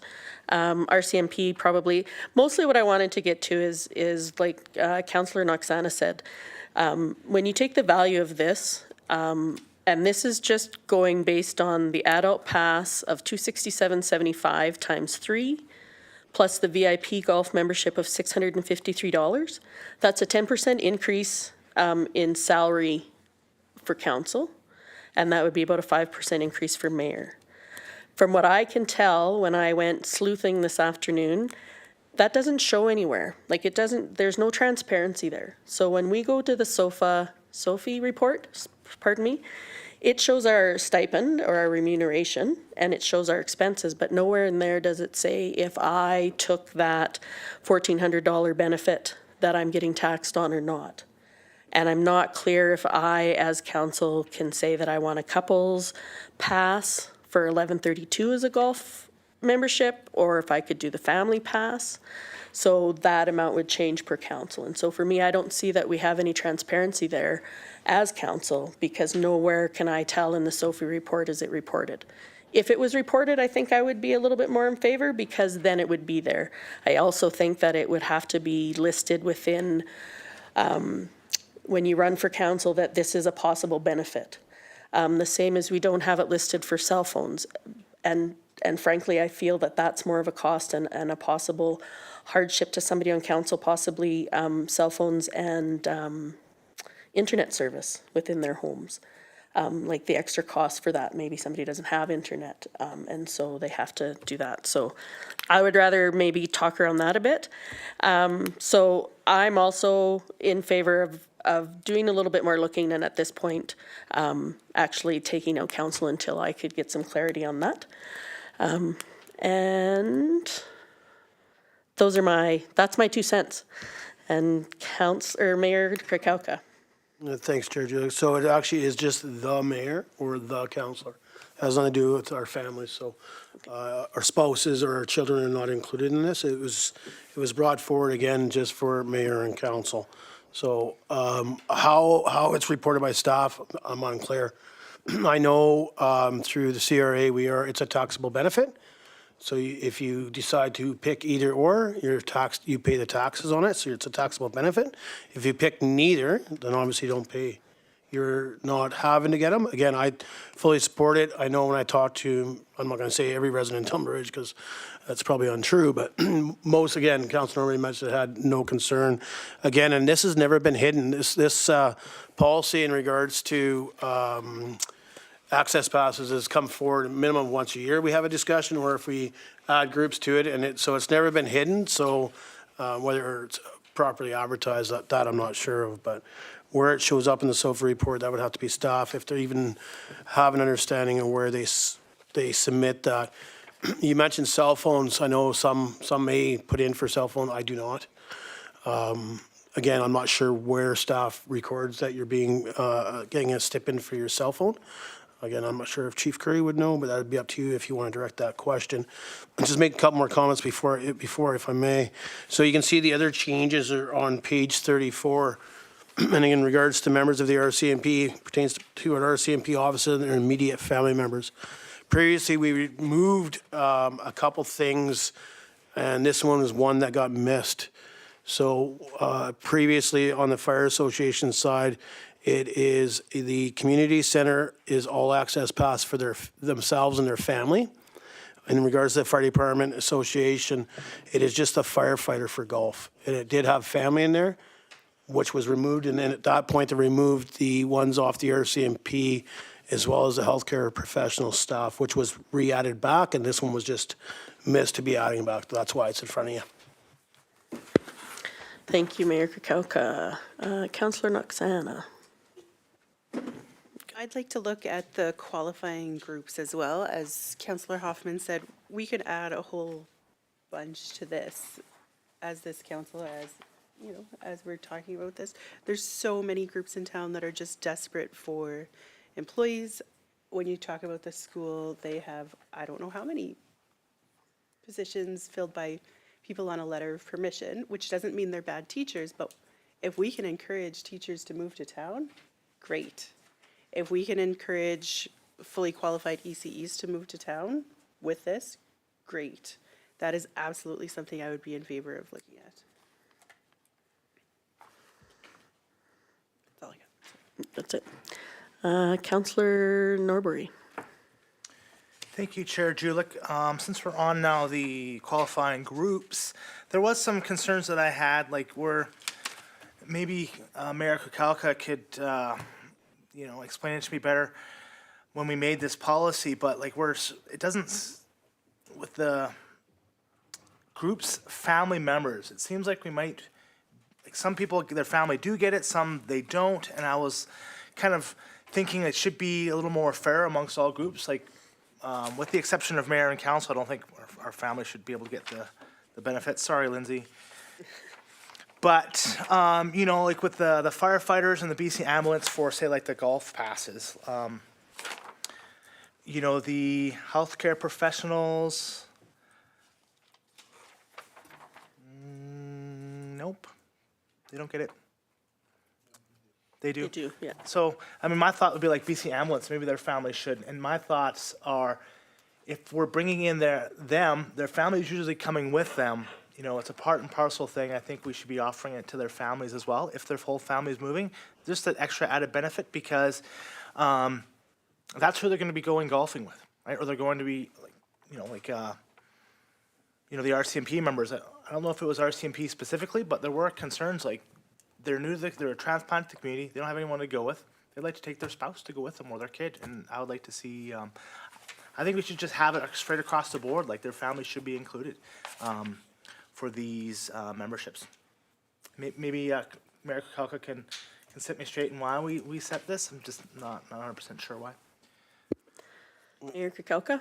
Thank you, Chair Julia. So my thing is, it's up to this council. Just because previously we had a discussion and debated this and how we added people or how we didn't add people or how we added groups and didn't add groups, really and truly it came down to that we couldn't have a nurse, we couldn't have healthcare. Tumbler Ridge, this is where it all started from. You know, being on diversions, having the clinic closed, relying on our fire association or our firefighters to go and sit on calls for 2 or 3 hours waiting for an ambulance to come from Dawson Creek or Chatwood. So this is why this policy was built. And as we add, and don't get me wrong, it's up to council, so I'm not trying to sway you one way or the other, but as we add more and more groups, we're actually watering the policy down. We're actually watering it down, in my opinion, what it was started for. And now it was, and I get it, we're short ECEs and teachers and stuff, but where does it stop? Does it stop at the mines? Does it stop at the grocery stores? Does it stop at the beer stores? Where does it stop? So as we add more and more, are we taking away from what it was put forward to? And I'm fine that what council decides to add, that's up to us as a group. And we all have different opinions and different thoughts from previous councils and previous years. I mean, we could change our minds next year and take a bunch of people off. But that's kind of why it was done, and to me, why we excluded in regards to whether it's family or just a member. So I'll use the fire department for one of it. And we thought the full access pass to the community center, great for family outings. Great for family outings. The idea of golf only for the member was for the members to go. Right? I totally understand that when their pagers go off, they're leaving their family there at the dinner table. I totally get that. But it was, again, for them to get out, whether it's with the RCMP officers or paramedics. Again, there's that brother and sister bond that maybe not all spouses partake in. Maybe most do. I can't speak for the members that are a part of our volunteer fire department or at the healthcare center, but I'll be honest with you, Councilor Norbury, you're around quite a bit. You don't see the nurses hanging out with just the general population. It's mainly with the firefighters, the RCMP, the paramedics. I mean, I've been a paramedic here for 10 years. I mean, you always hang out with your nurses and stuff just because you have the same mentality and you've gone through the same episodes. You know, I mean, I'm not, not to put Chief Curry on the thing, but I mean, they do the same thing. Those are their brothers and sisters that they're attached to. So to me, this council can add any group they want or open up to the families of those groups. The only concern I have, again, are we watering it down? Do we put the policy in place just to keep adding to it and then don't have any to me, basis of what we're doing? And, do we look at doing something else coming later to try and get the nurses back online? Like, I mean, I know I talk to the nurses quite frequently. We have one of the ladies, and I'm not good with names, I apologize, but her brother is an RCMP officer here. This is going to become her home base. So this was not home base for her. She's an agency nurse, so her home was, I believe, in Kelowna. But she's actually moving to Tumbler Ridge. This will be her home base. So that means we're gaining another regular nurse, not full-time with Northern Health, but more available. And I'll be honest with you, one of the comments from her was the pass. The pass. We're actually seeing more and more agency nurses sign up with Northern Health for Tumbler Ridge because of the pass. They get a pass. Nobody else has offered that yet within BC. So, Councillor Noxana. Thank you. And I'd just like to say, I don't see this as watering it down. I see this as a really strong tool to encourage professional, like the nurses, to come to town, and we should use it for, if we can get teachers to move to town, amazing ECEs to move to town, and we can have it for those professions that we are so short on. We're desperate, for a lack of a better word. It's really great, and it's great to hear that it has worked for individuals. And then to speak a bit to the family part, I'm not sure about where the line is between golf and VIP passes, but I will always be in favor of emergency services families getting access to whatever the emergency service person gets. If it's a great benefit for them, it's a great benefit for their family, and they're people that often, I'm sure, leave the dinner table or the birthday party or whatever. So if they can take their kid to the pool and spend some time with them, great. Because usually it is the kids that lose out the most when they have a family member who's emergency services. Councillor Hoffman. Thank you, Chair Julik, sorry. I just wanted to address Mayor Krakow. Okay, one more time for your name for me. Krakow? Kirkauka. I'm sorry, I'm going to get it wrong another 10 times, but eventually I'll get it.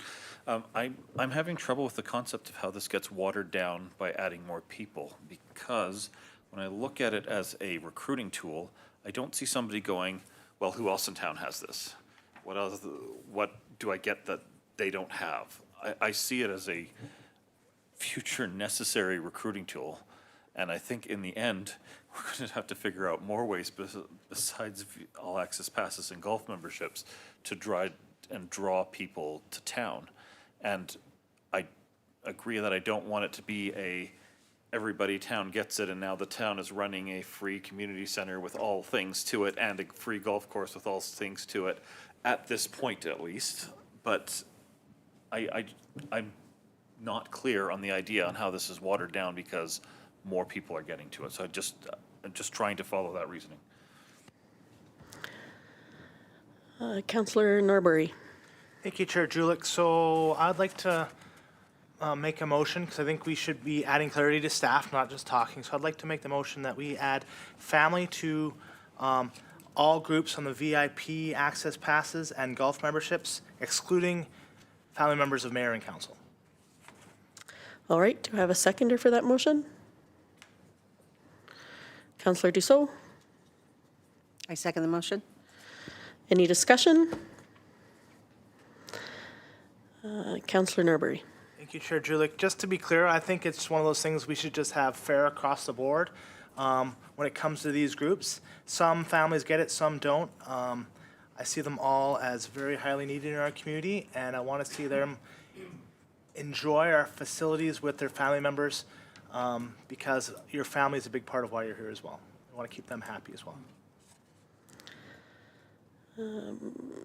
Mr. Curry. Thank you, Madam Chair. So, while I'm not going to speak directly on behalf of the Firefighters Association, as I do not head that organization, I will speak a little bit from the fire department's point of view. So when the Recreation Pass benefit came in, it was more of a thank you to membership. So just giving a little bit of a preface. It was council's way to actually acknowledge the service and sacrifice of those members that had stepped up to volunteer. In 2021, the department transitioned to a paid-on-call department. And one of the unexpected downfalls of doing this was that every member of the fire department became an employee thereof the district. So what that means is that volunteer or paid-on-call firefighters receive the VIP pass and the golf membership as a taxable benefit to the firefighters. So we're search and rescue, BC Ambulance, RCMP, in the truest sense, it's a gift from council. The firefighters themselves receive it as a T4, on their T4 as a taxable benefit. This was not foreseen when we made the paid-on-call transition to it. It was brought up with previous administrations, both from myself to the previous CFO and to the previous CAO. And we were told that this is a CRA regulation, and this is the way that we actually have to fall under the guidance thereof CRA. I very much appreciate, on behalf of the fire department, the thought of including family members and everything to it. A lot of councillors have spoken tonight about camaraderie and brotherhood and sisterhood, and all of you are right on every part. I don't know how many people are going to take you up on your offer when it becomes a greater taxable benefit to them at the end of the year, when they're only paid a nominal fee as paid-on-call firefighters. We're really looking back at clawing a lot of that back at the end of the year when it comes to tax season. Thank you, Mr. Curry. Councillor Norbury. Thank you, Chair Julick. So just to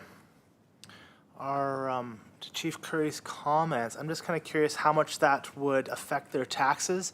Would it seem more reasonable to have an opt-in, opt-out scenario for our firefighters so that they can, if they are users, they can opt in and they could work that tax situation out themselves? Or should we just remove it altogether? Because I'm fine either way. I don't want this to be an impediment to them, but also I'd like to see having an option. Because I'm just not sure how much it would affect their taxes. Like, does it come directly off their taxes? Like, they're getting $1,400 in benefits, so now they're going to lose that amount on their return? Or does that just go on top of their wages that they would normally make, and realistically it would cost them $20 more on their taxes? So, I mean, I understand no one's tax professionals, but yeah, that's my thoughts there. Okay, I will let Mr. Curry speak to that as well. Mr. Curry? Madam Chair, I apologize. I'll just clarify that yes, it is currently an opt-in, opt-out type of a situation. So there are a lot of members that opt out for services that they don't use, myself included. I only use an aquatic facilities pass, for example, because I don't use the arena myself.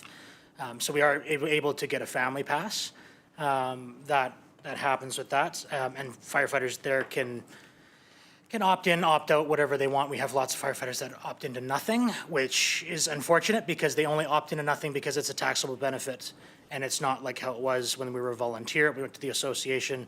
This was in gratuity for services rendered. Now you get a discount for it, which is unfortunate.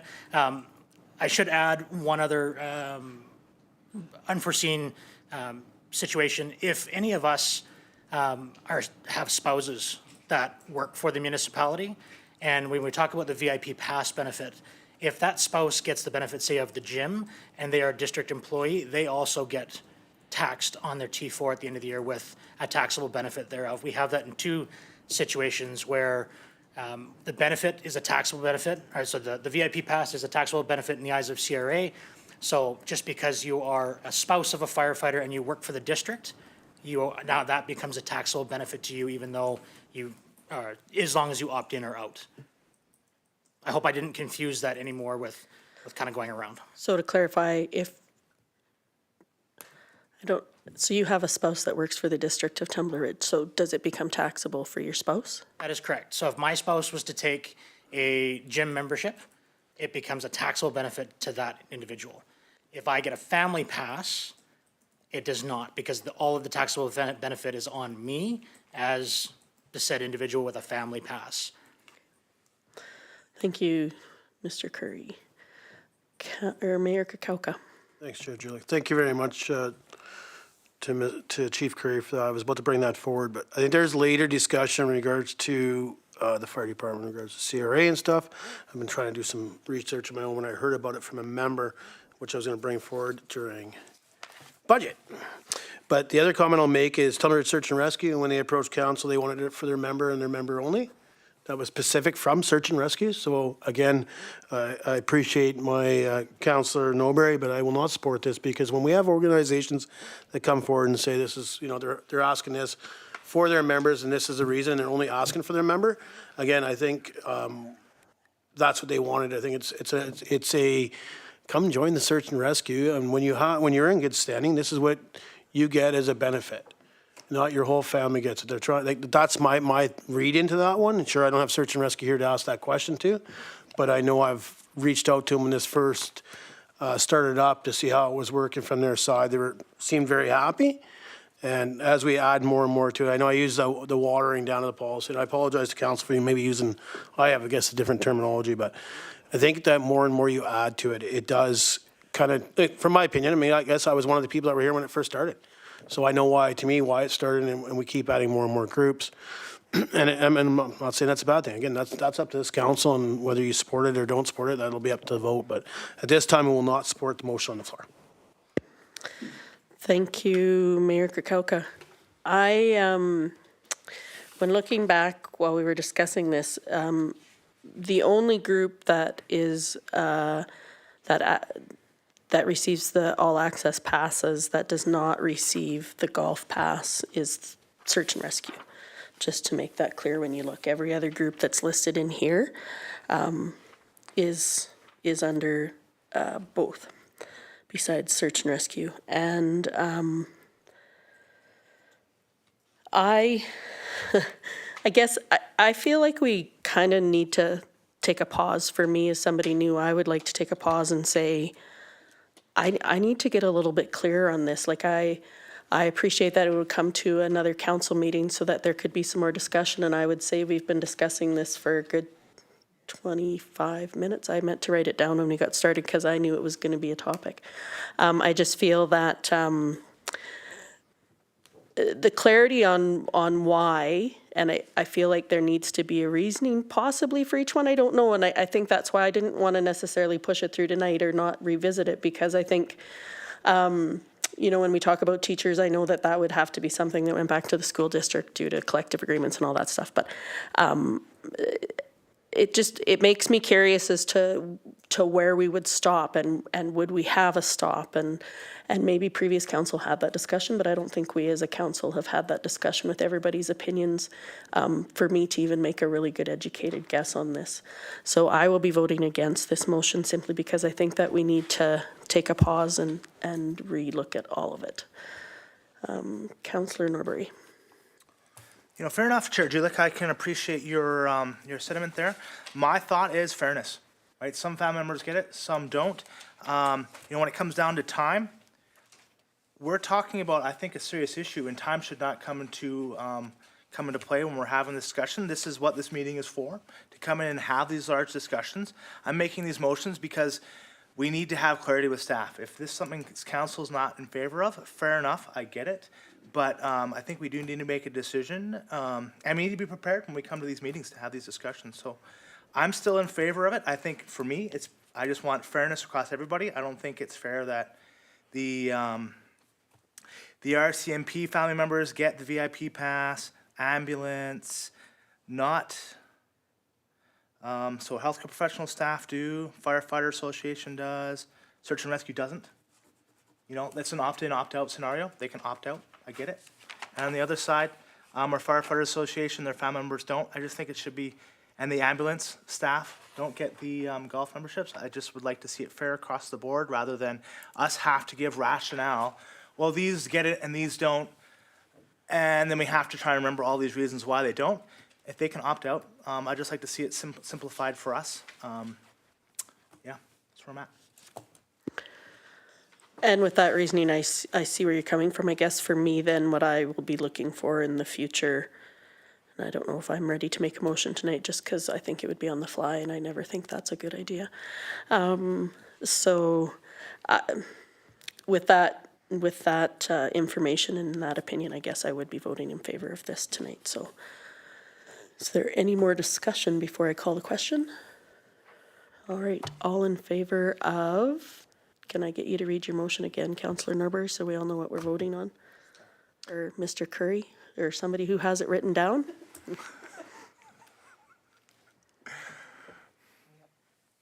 motion to add families to all groups from the VIPs and exclude members from mayor and council. All right. All in favor? Any opposed? Motion carries. All right, so is there any more discussion on staff report, the recreation pass benefit policy? Oh, okay, Councillor Norbury. Do you want to start looking at other professional groups that are in need in the community? Like we talked about teachers. What's everyone's thought? I could make it, I mean, maybe I should just make a motion and then we just start talking to the motion. Okay, I'll make a motion that we expand the VIP access, all access pass and golf memberships to include teachers, working teachers within our community at either TRCCS or TRE. Do I, What did I say? TRCCS. Oh, sorry, high school and elementary. all right, and do I have a seconder? It has to be seconded to speak on it, right? Correct. So you're second, Councillor Noxana? All right, so Councillor Hoffman. Thank you, Chair Julik. Before we get into this, I think we should take a step back and go back to how this was done before. At most, I think we should be inviting groups to ask for this benefit instead of throwing it out to them, because I simply don't know what the consequences to any particular group is, whether it's taxation or something else that they're going to get run afoul from. So instead of going down on who we think should be added, if we want to invite groups particularly or put it out there, I'm fine with it, but there's just too many details and too many weeds for it to go this way, in my opinion. Councillor Noxana. I would agree that we're going to have to reach out to the school district at minimum and find out what the implications are with unions and everything before. And it's definitely, maybe we can make a motion that we reach out and talk to them, but we can't just add them to a benefit without having that conversation. And I would only be in favor of giving this benefit to either people teaching in the community now or qualified teachers teaching in the community. We need some better parameters there, whether they're on a letter of permission or they have a certificate. We need full-time, part-time, like there's just so many more questions than just giving it to staff, EAs, admin. I don't know, we just need more information. And I think the only way to get that is from School District 59, who would have to talk to their, I think they have 2 unions that they'd have to sort things out. Looking at you because you'd know. Yes. And I would, in response to that, I would say that, yeah, it could happen. Yeah. I'm just going to stop there. And what I would say, I appreciate what Councillor Hoffman has said, that, and what I would maybe, I appreciate what you've said, and I agree with you. And so my wondering, as I try to feel confident in this policy and confident speaking to other people about this policy, that maybe we go back to those organizations, because obviously none of us knew that this had become an issue for the fire department. And so if the idea behind it was to say thank you to the fire department staff, does that mean we want to look at something different? Like, you know what I mean? Like, I just think that there's more pieces to that. And I don't know how that comes back to an agenda, if that is something that I ask so we can have even more conversation where people can prepare a little bit better. Like, so when I prepared for this, it was with the lens of, I was not sure that mayor and council needed to have this benefit because I wasn't sure what the next steps are. And so for me to make a motion that comes off, I don't have all the information to make that motion tonight. So that, you know, this discussion is making it so that I can go back and look at those pieces. So for me, I will be voting against this motion simply because I think I want to go back to the whole pause thing, and not that I'm not interested in this, but I feel like I still need to do some homework rather than us just talk in circles around this and get some real information about what my concerns are and what that looks like before I come back to the council. Mayor Kakauka. That's Councillor Norbury. Oh, so then it would be Councillor Norbury, you were next. Thank you, Chair Julix. Good comments, fellow councillors. I would tend to agree. Sometimes I believe, we've learned that we can sit around and we can talk around a subject for 15 minutes. This conversation could have been another 15-minute conversation. Making a motion, throwing all the ideas why it's a bad idea is a perfect reason why we should be making motions at times. And yeah, I agree with you guys. Like, we should be reaching out to these groups. Maybe we should be taking a pause. I apologize. There are times when I like to just go forward and let's move forward, but I can appreciate if we want to take a little more time with this.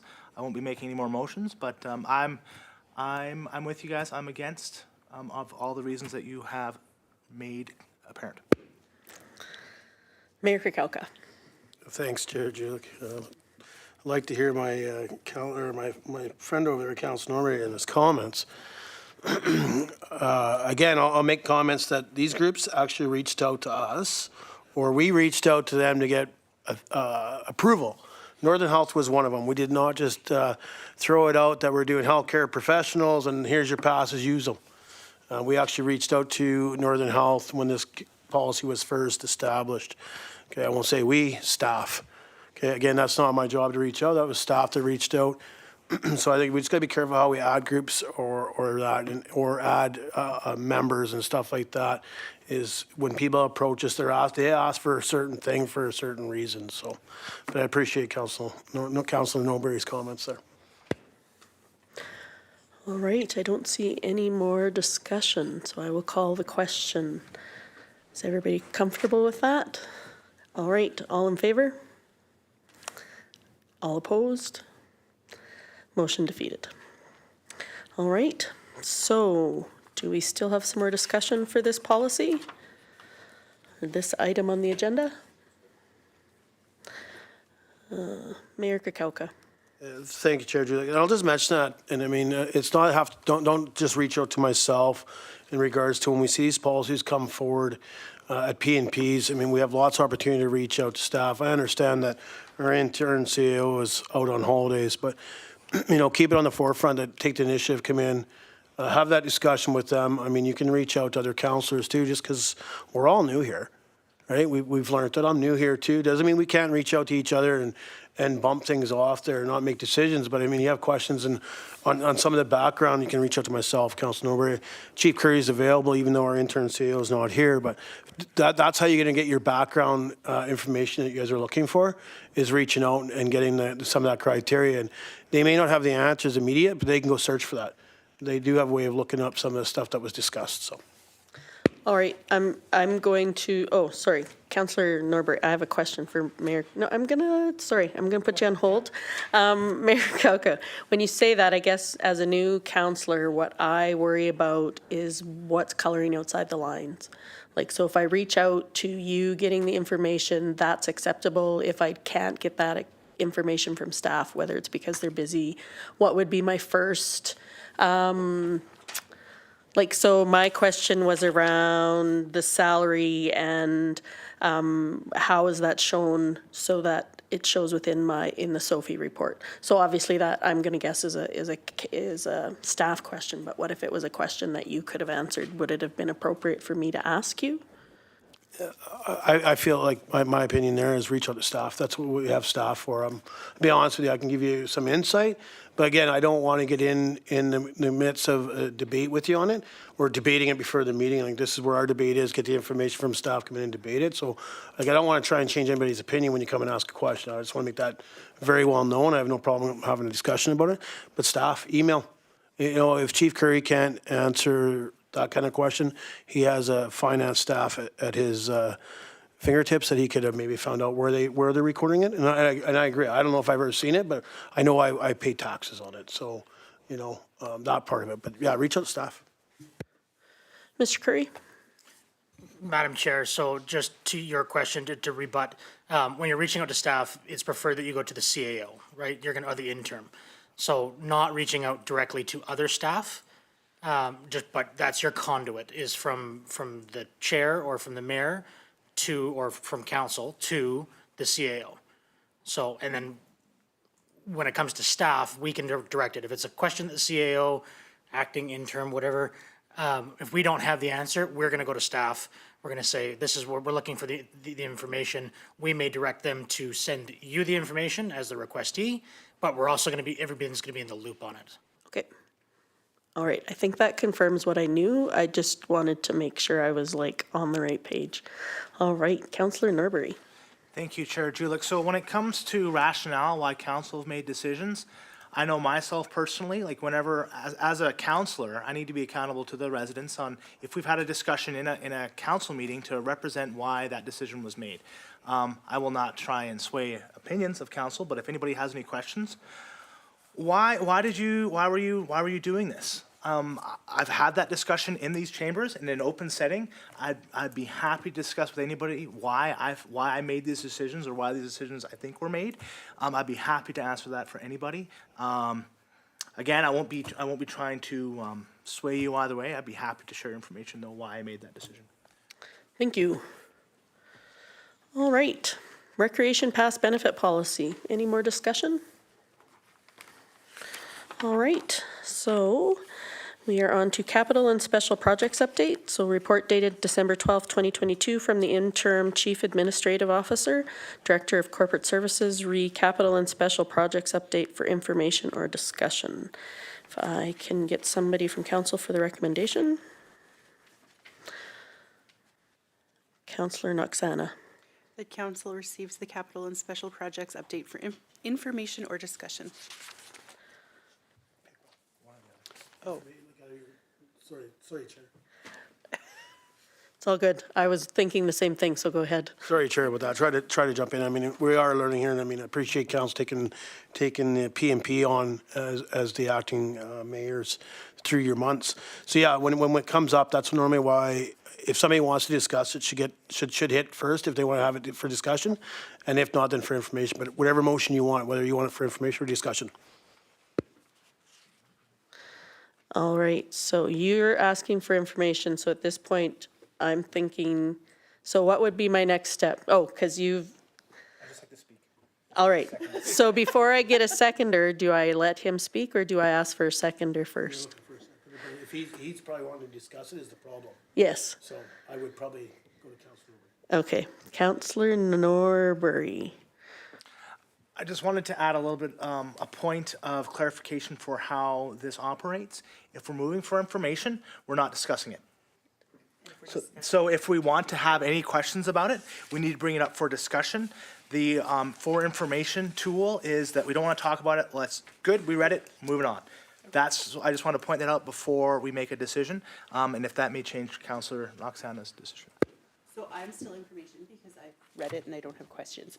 But would you like to change that? How does that work? So you've said discussion. I don't have any, made a or for information, pardon me. But I made a motion, nobody seconded. I haven't asked for a seconder. So what I would say right now is I would ask for a seconder. Counselor Dussault. I second the motion. All right. So now I would say any discussion. No? Oh. On the, oh, sorry. Yes. So I thought we had to have a discussion before we had the motion. Yeah, for the second. Yes. So we had the seconder. So any discussion on that motion? All right. Counselor Norbury. Thank you, Chair Julik. I just want to point this out. This is the opportunity if somebody does want to discuss this, to say, hey, I want to discuss it. And if we do that, I recommend we defeat the motion and we discuss it. I'm content receiving it for information, but in case somebody does want to discuss it, now's the time I think we make that clarity. All right. Any more discussion? All in favor? Carried. All right. So that moves us to Child Care Task Force Terms of Reference.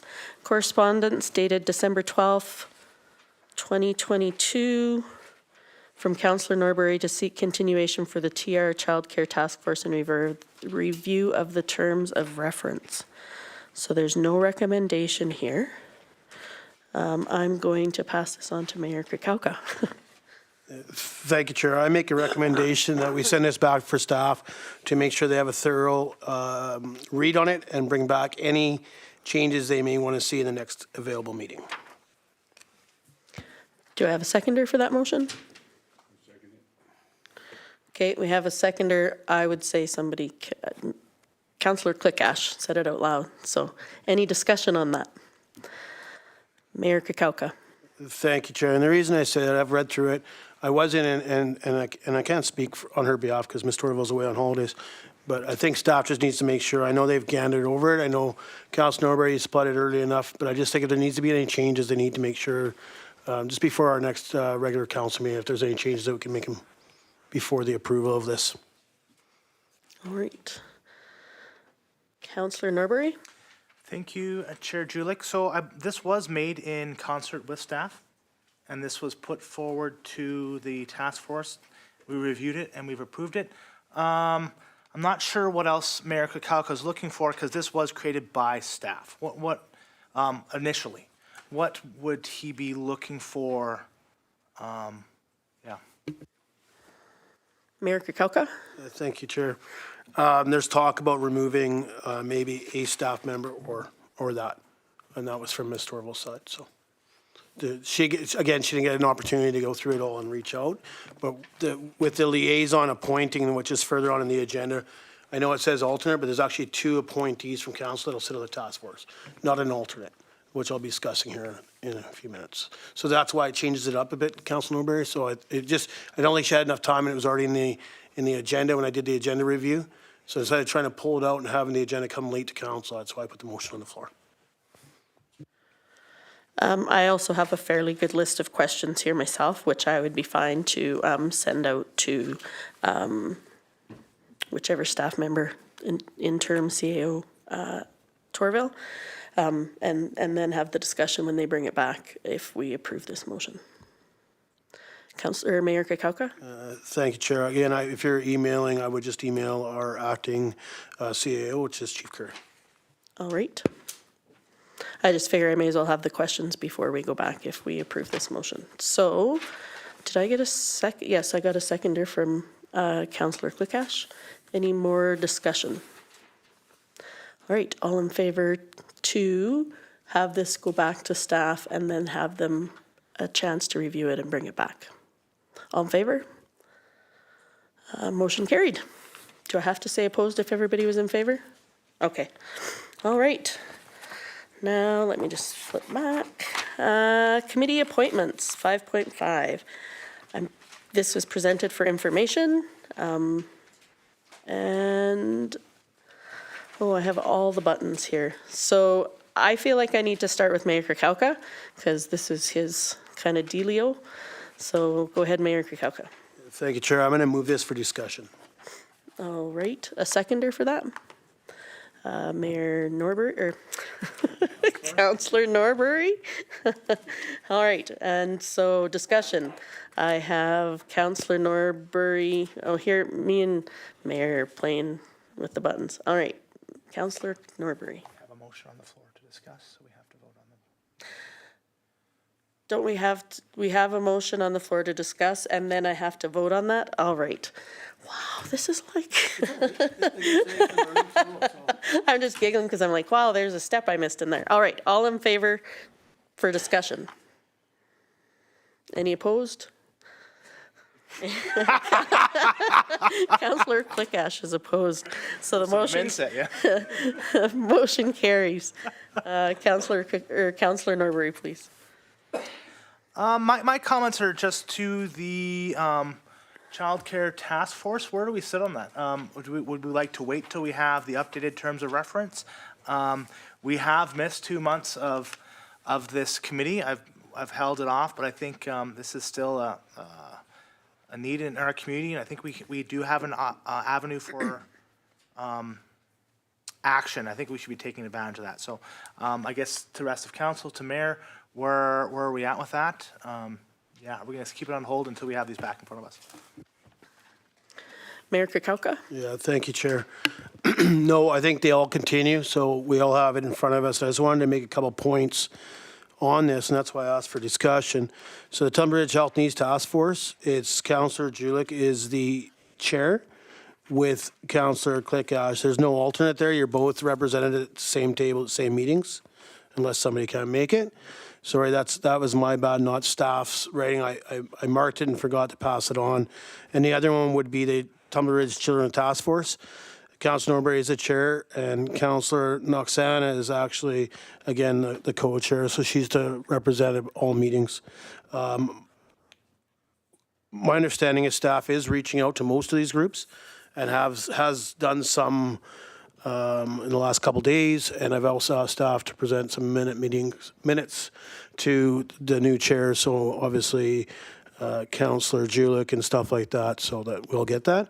And the other comment I just wanted to make, and that was South Peace Health Service Society. So Councillor Norbury is actually a elected vice president of that board, and that's why he sits on that. The only thing I wanted to mention there is that they're looking for residents to join as members. So they are still outreaching, looking for members.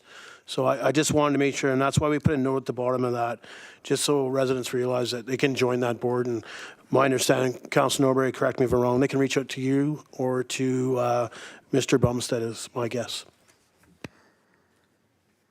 Councillor Norbury? Thank you, Chair. To Mayor Krakauka, that's absolutely correct. They can contact me. They can contact Mayor Bumstead, but I mean, they may need to contact me for his information.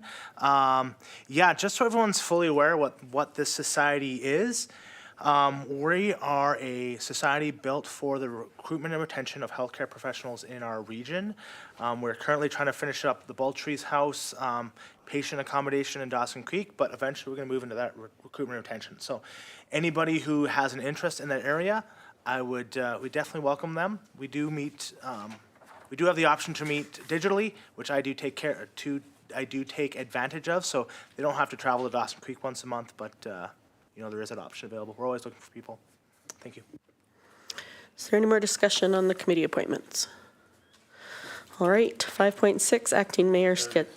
Oh, sorry, Councillor Hoffman. I just want to be clear if this is part of the second page with the nice little graph. You have my name, Mayor, with the Youth Service Society. I just wanted to be clear that my wife is a member of that board, and I don't know if that's going to cause an issue or not, but I don't think it really would be a problem.